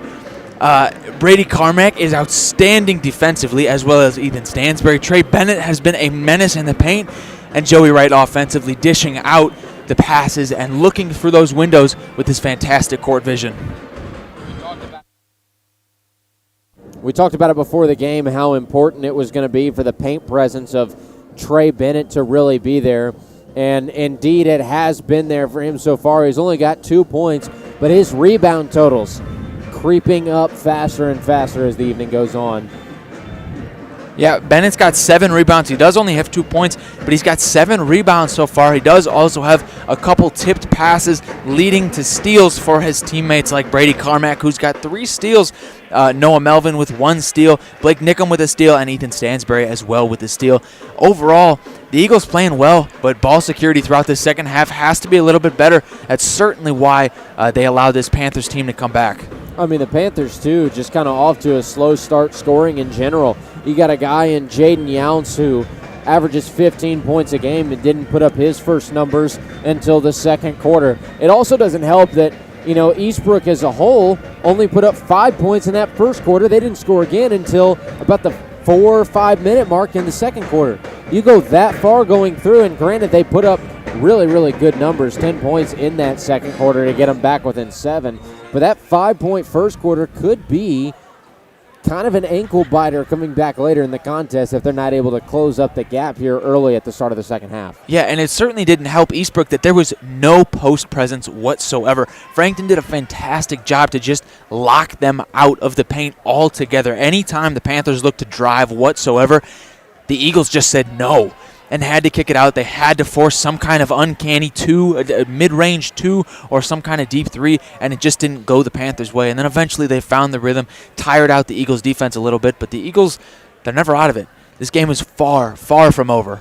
Yeah, the Eagles, a little bit of foul trouble there towards the end of the half as well. Blake Nickham up to 2, Ethan Stansberry up to 2, Noah Melvin up to 2 as well, and then it's just one apiece for Carmack Bennett and Joey Wright. You look at the side of Eastbrook right now, they've got a couple of key players in foul trouble. Draven Collins has 2, Malachi Luthi has 2, Jaden Younce has 2, which you talked about and kind of hit on really quickly in that first half, that those 2 fouls could be something that comes back to bite Jaden Younce later in the contest, especially if he picks up another one here quickly in the second half as the leading scorer of the team by nearly double. That's a guy that you don't want to have to put on the bench for a significant time just for the hope that he doesn't get into worse foul trouble as the evening goes on. Yeah, and I wonder if Coach Brobson is going to tell his team to attack Younce and try to not necessarily target him, but when they look to drive in the paint, maybe look for number 24 on the jerseys. Yeah, and that was one of the keys to the game that you and Coach Brobson talked about off the air, was lock down Jaden Younce so far. That has been the case for Frankton, and they've executed it well. While we are at the break, don't forget that tonight's game is built by Universal Roofing. Call Universal at 317-257-0779 or visit universalrfg.com. Tonight's game is also driven to you by Greg Hubler Ford and Hyundai. Experience the Greg Hubler promise at greghublerauto.com. The Mower Shop in Fishers, mowers, snow throwers, parts, and more at themowershop.com. And Peterman Heating and Cooling. Call Peterman for same-day plumbing services at 317-608-1883. We'll kick it to another break. Come back here from head coach Brent Brobson of the Frankton Eagles and talk about what they need to do to maintain this small lead that they have in the second half. 3 minutes to go at halftime. We're back for more in 90 seconds on IndianaHighSchoolSports.com. Universal Roofing and Exteriors is a family-owned and operated business, providing care and honest service for over 30 years. Universal has always been a little bit different. Their certified and trained employees don't just provide excellent work at a fair low price. They care about their customers, simply providing great customer service. Quality, honesty, dependability. That's Universal Roofing and Exteriors. Call us today at 317-257-0779. The Mower Shop in Fishers is the one-stop shop for all of your lawn maintenance needs. We have a huge selection of Honda and Toro lawnmowers in stock and even more to choose from online. Plus, we carry parts and accessories with super fast shipping. Just need maintenance or repairs? We offer that too, and we'll even deliver. The Mower Shop, family owned for more than 20 years. Visit our showroom just west of State Road 37 in Fishers or shop online at themowershop.com. Every day is a great day to buy a vehicle at Greg Hubler Ford. Because every vehicle comes with our Greg Hubler promise. On top of scheduled maintenance with your vehicle, you'll also enjoy complimentary roadside assistance, service pickup, and drop-off. And a free car wash and quick wash every time you service at Greg Hubler Ford. We're always finding new ways to put our guests first. Mosey on into Muncie. Greg Hubler Ford, promise kept. Universal Roofing and Exteriors is a family-owned and operated business, providing care and honest service for over 30 years. Universal has always been a little bit different. Their certified and trained employees don't just provide excellent work at a fair low price. They care about their customers, simply providing great customer service. Quality, honesty, dependability. That's Universal Roofing and Exteriors. Call us today at 317-257-0779. At the half, Frankton with the 22-15 lead over Eastbrook on IndianaHighSchoolSports.com. To the sideline with Joey Paternostro and head coach Brent Brobston. Coach, you started off hot in that first quarter and you ended a little slowly. What was the difference between the start and the finish? Our offensive efficiency wasn't very good. Defense was fine. We got to find ways to score. We got to quit whining and complaining about maybe a little bit physical. We need to be able to take care of the basketball and execute our offense. Thank you so much. Pretty clean cut and well put by Coach Brobston. A decent start. The offensive efficiency suffered a little bit. And the defense overall, though, pretty darn good for Frankton right now. And as we get this second half underway, don't forget, tonight's game built by Universal Roofing. Universal Roofing at 317-257-0779 or visit universalrfg.com. Tonight's game driven by Greg Hubler Ford and Hyundai. Experience the Greg Hubler promise.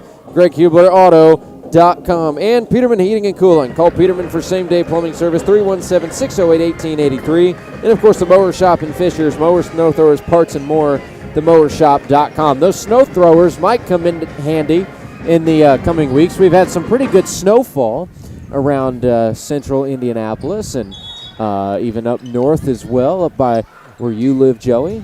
The snow's been pretty nice to look at. We'll get this third quarter underway. 22-15 is the lead for Frankton. Original starting fives on the floor for both teams.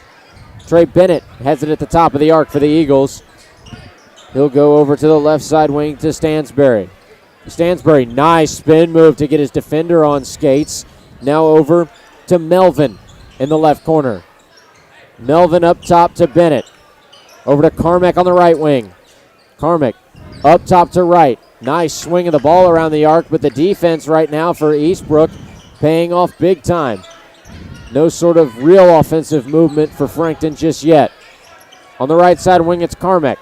He'll move towards the top and give the ball off to right. Melvin on the left side wing. Back up top to right, splits the defense, drives in. He's fouled hard on the shot. He'll go to the line to shoot two. Basket is no good. Eastbrook switching to man fresh out of the halftime. They're doing a great job of covering, like we just saw. Good job by the Eagles offense, not to force any shots, not to force any passes. They took their time. They planned it out. Unfortunate to get the shot, but now Joey Wright's at the line looking for two. First shot up and away for Joey Wright is good to make it 23-15, and that is a big third foul against Jaden Younts here early in the third quarter. Less than a minute in, and he's only got two more before his night is done. Second on the way for Joey Wright is up and no good, and a whistle will blow. We're going to have a lane violation against Eastbrook, which will give Joey Wright a reshoot of that second free throw. And again, that was Jaden Younts who stumbled a little bit into the lane in the shooting motion of Joey Wright. So Wright will reshoot that second free throw. It is up and away and will rattle home. 24-15, 9-point lead for the Eagles. And Younts will take it across half court. He'll go to the left side wing to Collins. Back at the top of the key is Bodie Howell. Howell shades to the left, hands off again to Collins. Collins off the drive, loses the handle. Joey Wright comes up with the rock.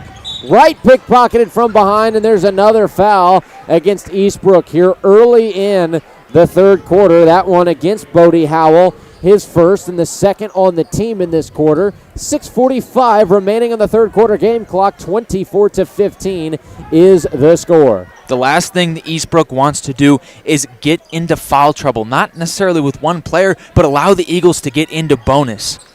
Joey Wright at the logo for Frankton. Driving, right post off the glass. Hits the deck hard, no foul call. It's up the other way with Collins. Left corner to Luthi. Passes the three, goes up and is blocked hard at the rim by Trey Bennett. And Trey Bennett will pick up his second foul of the evening, first on Frankton in the quarter. Malachi Luthi will shoot two. Luthi right now with just 1 point on a 1-for-2 trip his last time at the free throw line as he rattles home the first. 24-16, still an 8-point lead for Frankton. 6 minutes, 28 seconds on the third quarter clock. Second shot No good for Luthi. Joey Wright will bring it the other way. Has Melvin. Top of the arc to the left wing now to Carmack. Carmack back up top. Stansberry fires a three. Too strong. Ball poked out of the air and picked back up by Melvin. We've got another foul on the floor. This one going against Reed Apele. That'll be, Apele. Reed Apele picks up his second, third on the team. Carmack off the inbound. Floater counted and one. Brady Carmack makes it 26-16. And the foul again against Reed Apele. That is his third. And the fourth on Eastbrook in the third quarter. Saw a little wide receiver action from Brady Carmack there. Brady Carmack missed the free throw, and it's pulled down by Bodie Howell. 26-16 the lead for Frankton. Less than 6 minutes to go in the third. Younce, top of the arc off the drive, goes out to Collins, left wing for three, and he laces it. 26-19. 5:48 left in the third.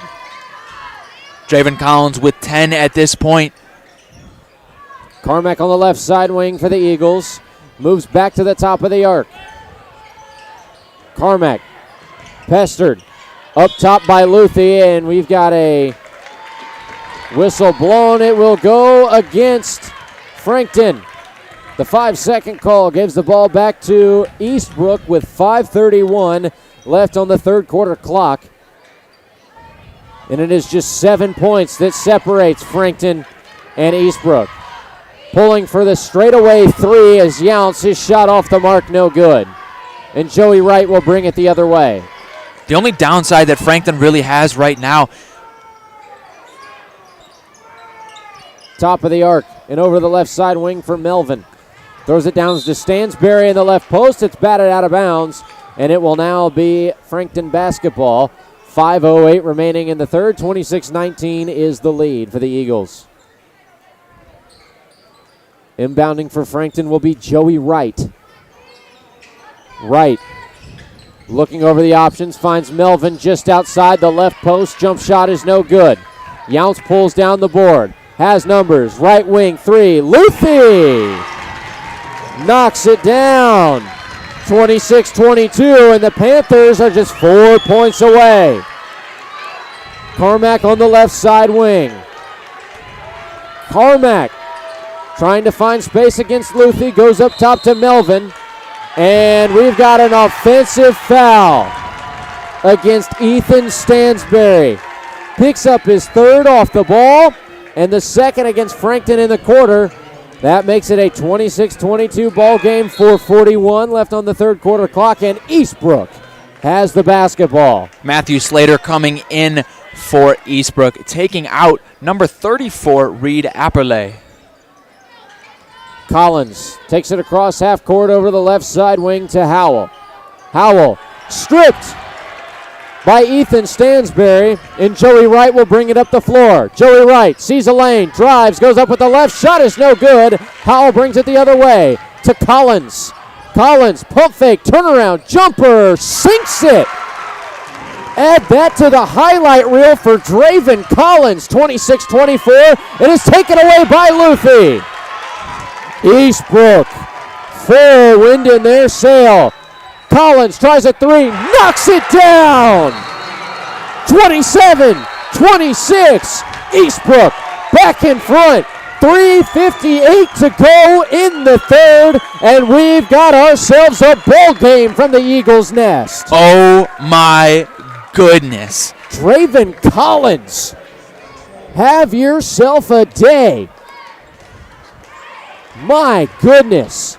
Full 1 minute timeout. A lot of energy inside the gym. We'll go ahead and keep it here. Draven Collins with 15 points so far, 5 of them coming in the last 15 seconds. My gracious. Incredible. Incredible. You look at that first shot that he made down on the right post. Pump fakes to get Stansberry airborne. Fakes it to his left. turns all the way around towards the right corner, fades away, and puts it up and makes it. Got the friendly hop. Steal on the other end by Luthi. Brought up the floor by Younce. Kicks it over to the right wing to who other than Draven Collins, who pulls a parking lot three and just buries it. I mean, what a chain of events. There is a clear momentum shift in this building. It is crystal clear who holds all of the energy at this point. Don't forget that all of that energy is brought to you by Peterman Heating and Cooling. Call Peterman for same-day plumbing service, 317-608-1883. Frankton is in possession as we come out of the timeout. Carmack has it at the top of the arc for the Eagles. Down 27-26. Off the glass. Carmack's shot no good. Gets the offensive board. He's fouled and will go to the line for two. 3:37 left on the third quarter game clock, and it is a 27-26 lead for Eastbrook. The foul goes against Malachi Luthi. His third, team's fifth. Carmack, first shot won't go. Still a 27-26 lead for the Panthers. On a two-game winning streak coming into the night. Carmack knocks down the second to tie things at 27. Howell will bring it up the floor in the backcourt with Luthi. Howell at the top of the arc to start the offensive push for Eastbrook. 3 minutes, 27 seconds left in the third. Collins drives left side. Nowhere to go, picks up the ball, and will go back out to the left wing to Howell. Howell called for a carry and turns the ball back over to Frankton. 3:13 on the third quarter clock. 27-27 the score. Eastbrook doing their best to give Frankton all of the momentum back. Have to keep what they just had a minute ago. Have to bring that back and take that into the fourth. Joey Wright at the logo for Frankton. Comes over to the left side and gives the ball off to Melvin. Melvin to Carmack, left wing, pops a three, no good, follows his shot, gets the board, goes right post off the glass, it's no good. Second chance put back by Trey Bennett, falls.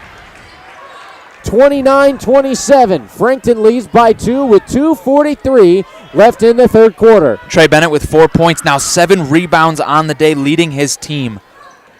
Collins, left wing, goes down to the left corner. Younce tries a three, it's short. 2:29. Ahead to Bennett. Now down to Carmack, right post through traffic and scores. Brady Carmack makes it 31-27. Eastbrook back down 4 with 2:15 before the start of the fourth. Brady Carmack with 8 points now, along with 6 rebounds. Right side, it's Collins to the top of the arc. Draven Collins moving to the left. Off the drive, kicks out to the left side to Howell. Right corner now, Luthi. Drives right baseline. Up against contact. Too strong off the glass.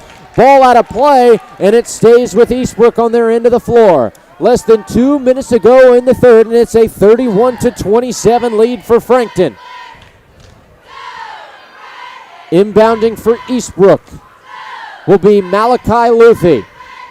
Gets it in on the left side, and it's up to the top to Draven Collins. Hands the ball off to Younce. Younce draws a foul against Frankton. See who this one goes against. I believe that is Joey Wright. His second, third of the quarter for Frankton. Down to 1:43, still Eastbrook basketball. 31-27 is the score here in the third. Collins at the volleyball line, now backs out to the logo. Collins over to the left side. Up top again to Howell. Howell drives right side. Hop steps now back to the top. Luthi, left wing three. No good. Board pulled down by Noah Melvin. Melvin quickly up the floor. Stansberry passes up the three. Steps in. 2-point jumper falls. 33-27. Back to a 6-point lead for the Eagles. 1 minute to go before the start of the fourth. Ethan Stansberry with his first points of the ball game, 2 points. Offensive foul. Joey Wright gets put to the deck by the screen put on by Matthew Slater. Slater will pick up his first foul, and it's Frankton basketball with less than a minute to go in the third, up 6, 33-27. Colin, that momentum definitely back on Frankton's side here. Inbounding is Melvin. And bringing it up the floor is Joey Wright. This game brought to you by JC Golf Carts in downtown Franklin or at jcgolfcarts.com. Carmack in the right corner. Drives baseline. Shot no good, but the second chance by Trey Bennett goes again. 35-27. Younce, top of the key, gives to Luthi. Out to the right corner, and it's an offensive foul against Malachi Luthi. Malachi Luthi picks up his fourth foul of the contest, gives the ball back to Frankton, and will have to take a seat. 33 seconds left in the third quarter, 35-27 the lead for Frankton. Number 15, Caden Jones coming in for Malachi Luthi. Inbounding will be Noah Melvin for Frankton. Joey Wright will bring the ball up the floor. 30 seconds to go before the start of the fourth. 35-27 the lead for Frankton. Down to 20 on the game clock. Melvin to the right side, spins free of defense, and now comes to the left side wing to Carmack. We got a foul on the floor against Draven Collins. And Draven Collins has something to say about it. Third foul against Draven Collins. And now Joey Wright goes to the line to shoot two. 14.1 on the game clock. Joey Wright, first shot, will not fall. Got everything but the bottom of the barrel, and that keeps the score at 35-27. Joey Wright, second shot, 1 for 2 to make it 36-27. Howell brings the ball up the far side of the floor. Now to Younce. Younce to his left. Offensive foul against Younce. His fourth. Wow. 4.3 seconds left before the start of the fourth, and Frankton out to a 36-27 lead over Eastbrook. Wright across half court, put up a prayer. It was no good, but the second chance again by Trey Bennett goes through at the horn. We head to the fourth. 11 points is the lead for Frankton, 38-27 over Eastbrook. 1 minute, and we're back for that final quarter of regulation. This is Frankton and Eastbrook on IndianaHighSchoolSports.com. Universal Roofing and Exteriors is a family-owned and operated business, providing care and honest service for over 30 years. Universal has always been a little bit different. Their certified and trained employees don't just provide excellent work at a fair low price. They care about their customers, simply providing great customer service. Quality, honesty, dependability. That's Universal Roofing and Exteriors. Call us today at 317-257-0779. Every day is a great day to buy a vehicle at Greg Hubler Ford. Because every vehicle comes with our Greg Hubler promise. On top of scheduled maintenance with your vehicle, you'll also enjoy complimentary roadside assistance, service pickup, and drop-off. And a free car wash and quick wash every time you service at Greg Hubler Ford. We're always finding new ways to put our guests first. Mosey on into Muncie. Greg Hubler Ford, promise kept. Start of the fourth quarter. A heated Central Indiana Conference rivalry matchup between the Frankton Eagles, who lead the Eastbrook Panthers 38-27 on IndianaHighSchoolSports.com. I don't know if you can hear the band in the back for Frankton. Sports Center. Na-na-na, na-na-na. We'll get the fourth quarter underway. Draven Collins pops a three. No good. Board pulled down by 3 Eagles, and Noah Melvin will bring it up the floor. Colin Eccles, Joey Paternostro on the call. Joey, this has turned into probably one of the more exciting games we've gotten to see in a while. Steal, Howell, right post, finishes at the window. 38-29. Still a 9-point lead for Frankton. On the other end of the floor, shot is waved off. The foul is on the floor as Trey Bennett went up from the left post. And the foul goes against Eastbrook. And a discussion amongst the officials as to whether this will go on the shot or remain on the floor. Crowd certainly wants it to be on the shot. And the foul goes against Bodie Howell, his second. First of the quarter. Here's a couple of subs for Eastbrook. Number 34, Reed Apperley, as well as number 20, Malachi Luthi coming in, taking out number 15, Caden Jones, and number 24, Jaden Younce. Apperley, Luthi, Collins, Slater, and Howell on the floor for Eastbrook. Off the inbound, it's Carmack. Right block, and a whistle blows. It'll be Eastbrook basketball. Carmack joined on the floor by Joey Wright, Trey Bennett, Noah Melvin, and Ethan Stansberry. Draven Collins, top of the arc, hands off to Howell. To the right side. Howell picks up the momentum and finds Collins again on the left side wing. 1 minute into the fourth. It's 38-29. Frankton leads. Collins to Luthi and back up top to Slater. Collins again, trying to find space. Picks up the dribble up top to Howell. Howell, no room to go. No interior penetration right now. For Eastbrook, it's taken away by Stansberry. Joey Wright will bring it up the floor. Wright to Carmack on the left side wing to start the offensive push for Frankton. Down to 6 minutes, 35 seconds in the fourth. Still a 9-point lead for the Eagles. Bennett at the top of the arc. Goes over to Wright.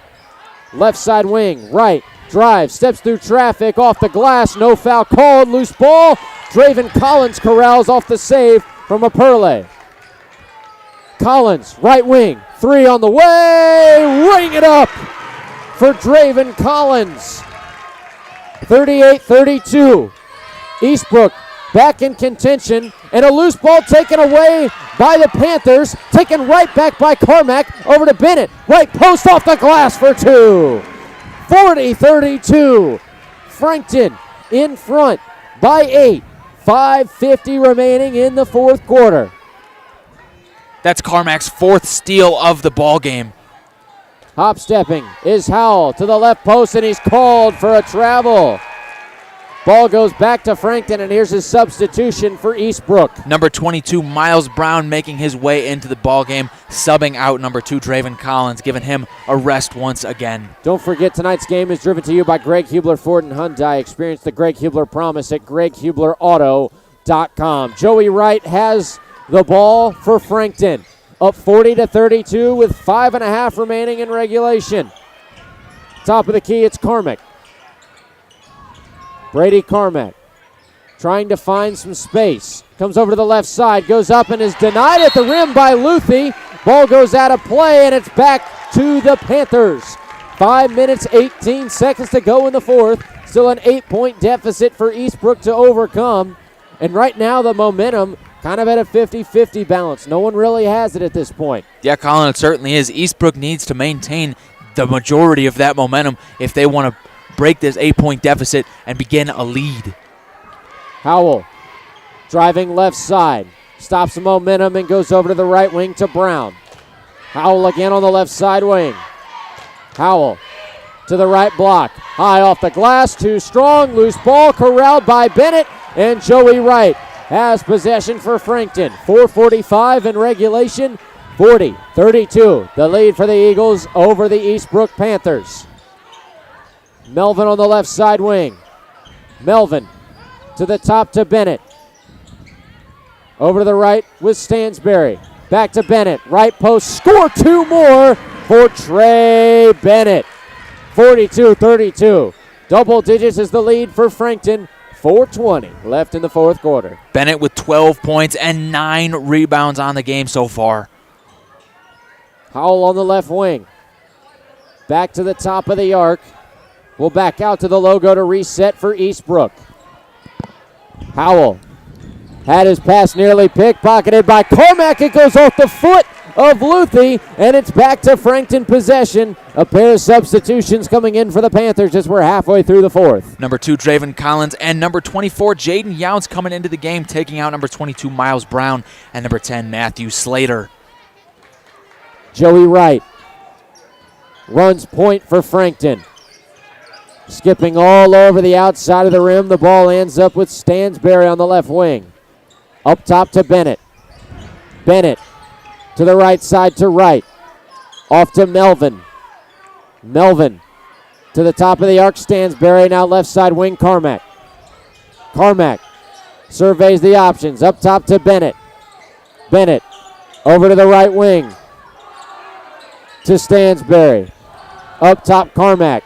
Down to 3 minutes and 20 seconds on the fourth quarter clock. 42-32 the lead. Carmack, right post, spins away, goes off the glass, can't finish. Ball belongs to Eastbrook.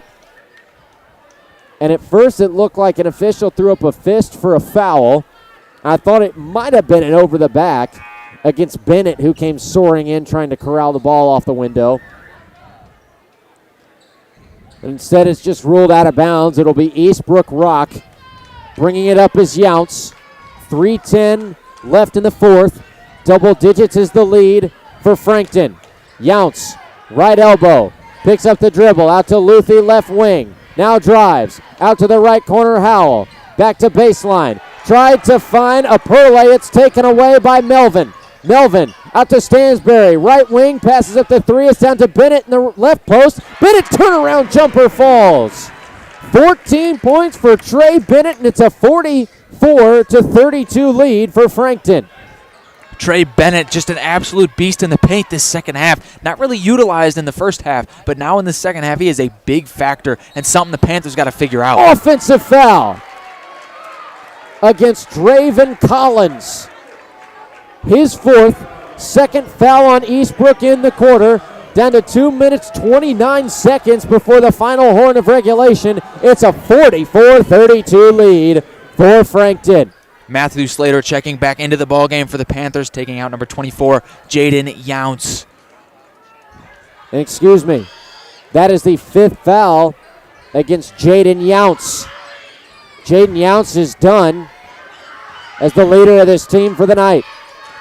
Bennett on the right side wing. To the top of the arc. Hands off to Melvin. Little pressure coming out towards half court for Eastbrook. Carmack, left side wing for Frankton. Down to 2 minutes remaining in the fourth quarter. Melvin on the right wing. Melvin down to Bennett. Right post, score it for Trey Bennett. 16 for the big man. 46-32 the lead for Frankton.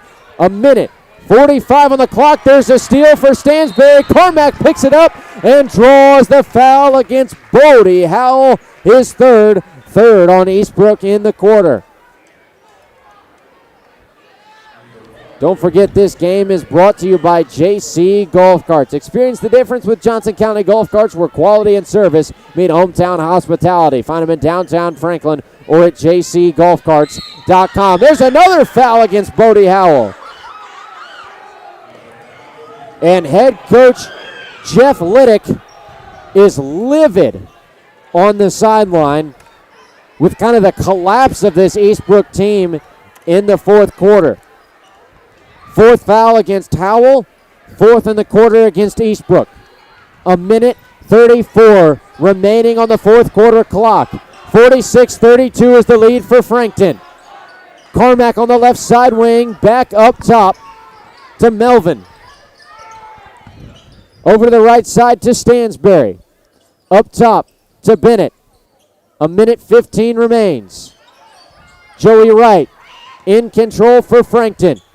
To the right side to Melvin. And a flop against Draven Collins. Wow.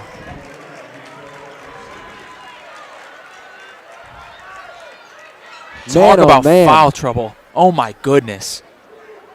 Draven Collins will not have a foul added to his total, but instead of an offensive foul, it goes back to the possession of Frankton, and a 30-second timeout is called on the floor by Jeff Liddick, the first-year head coach of the Eastbrook Panthers.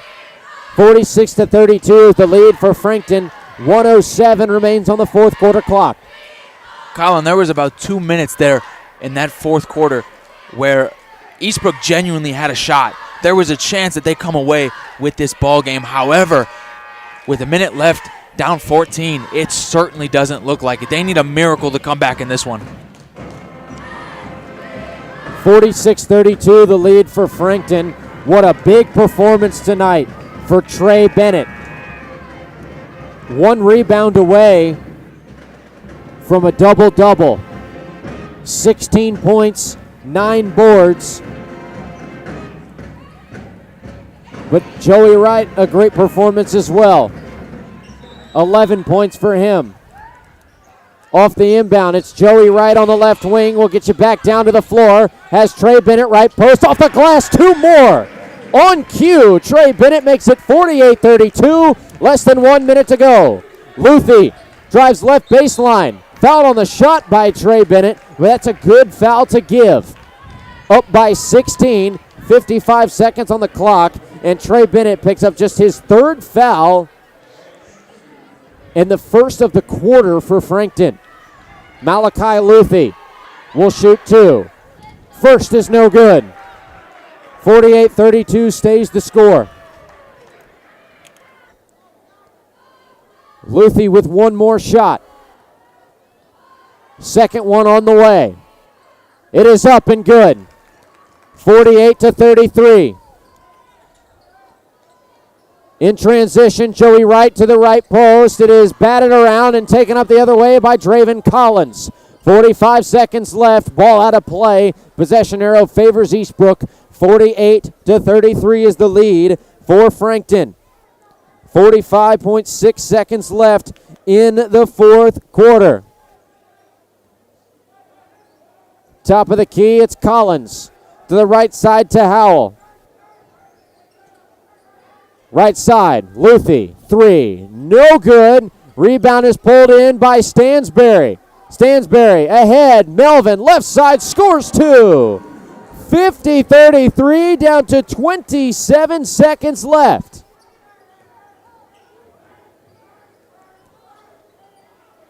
Collins, left side 3, off the mark. Wright pulls down the board. 8, 7, 6, 5, 4, 3. Final score, Frankton 50, Eastbrook 33. Frankton 2-2 on the year and picks up a win in the Central Indiana Conference in their conference opener. Eastbrook falls to 2-3 and 1-1 in the conference. What a game, though, for the big man, Trey Bennett. The 6'6" sophomore finishes with 18 points, 9 rebounds. We'll hear from him here shortly. I tell you what, it doesn't get to be much better of a finish to a contest than that. Frankton works their way back from being down by 1. 50-33 is the final. And the players will make their way around the arena to get high fives from all of these fans as they have overcame an Eastbrook team that gave them trouble early. And we will have Trey Bennett making his way up to get the headset here in just a couple of moments. Now joined by Trey Bennett after the final score of 50-33. Trey, a heck of a performance from you. 18 points, 9 boards, 1 away from that double-double. But that game was all over the place for you guys. Started off hot in that first half, finished a little slow towards halftime, and you come down in that second half and put up a heck of a night. What was the key in keeping that game on your guys' side of the floor? Well, I think if there was bad calls, we just needed to get over and make the right play the next play. And we needed to stay mentally strong, but also physically and blocking out and rebounding was a big deal. And just being good and there for our team, that's a big key. You guys were super selective on the shots in that second half. And a lot of that came from ball movement around the perimeter and then finally feeding you down low. How important is that aspect to your guys' game? How did that benefit you guys down the stretch?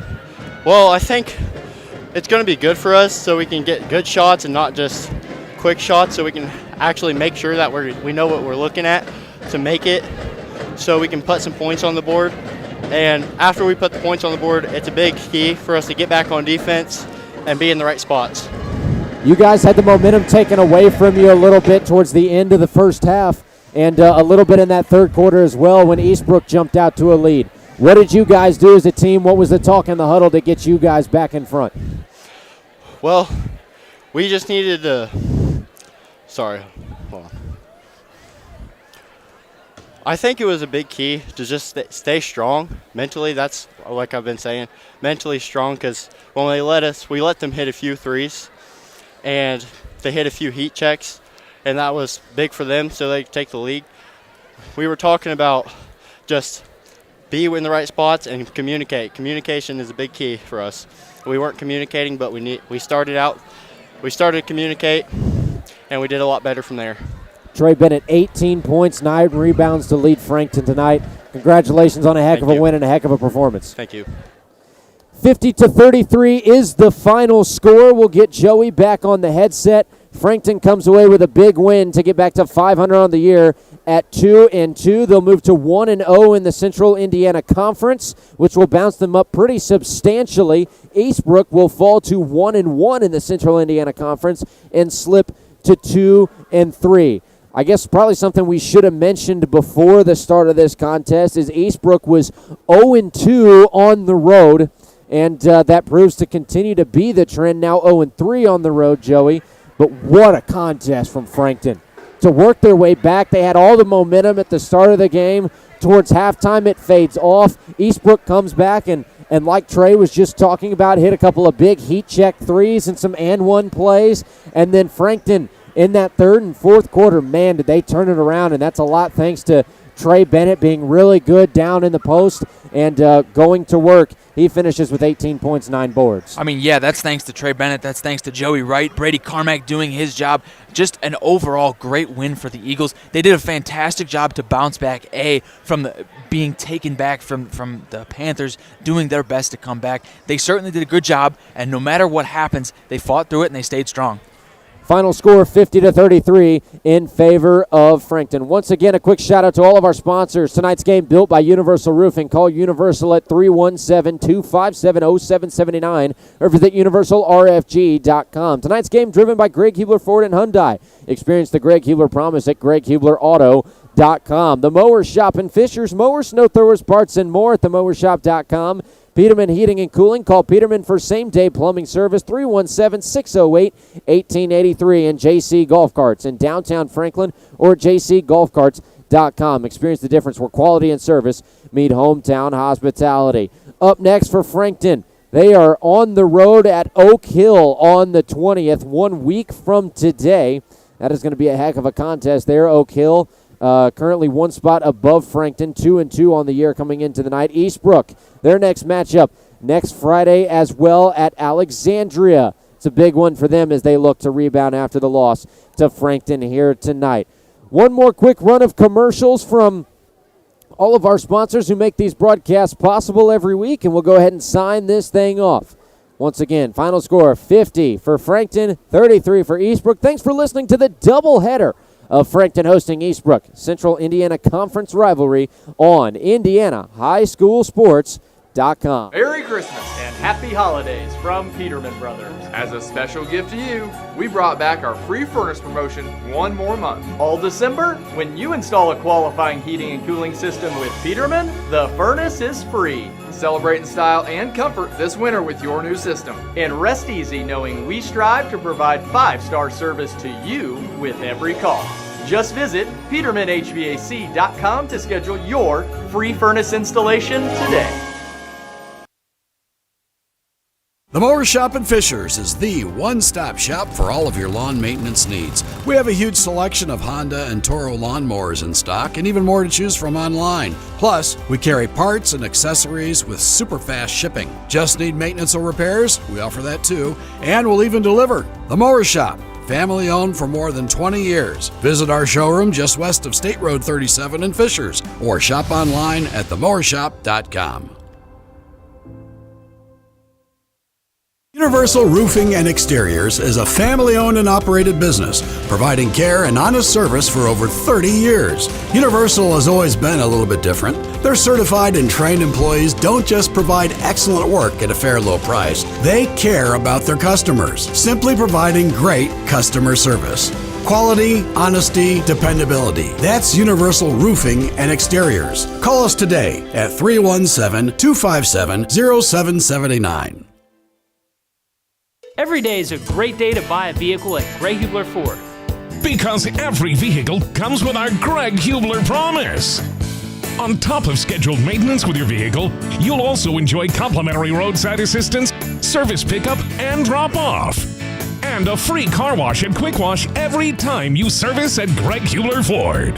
We're always finding new ways to put our guests first. Mosey on into Muncie. Greg Hubler Ford, promise kept.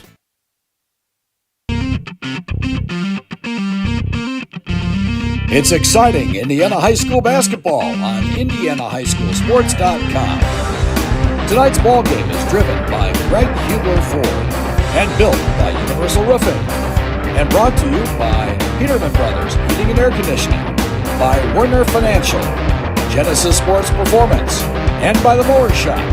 Indiana High School basketball on IndianaHighSchoolSports.com.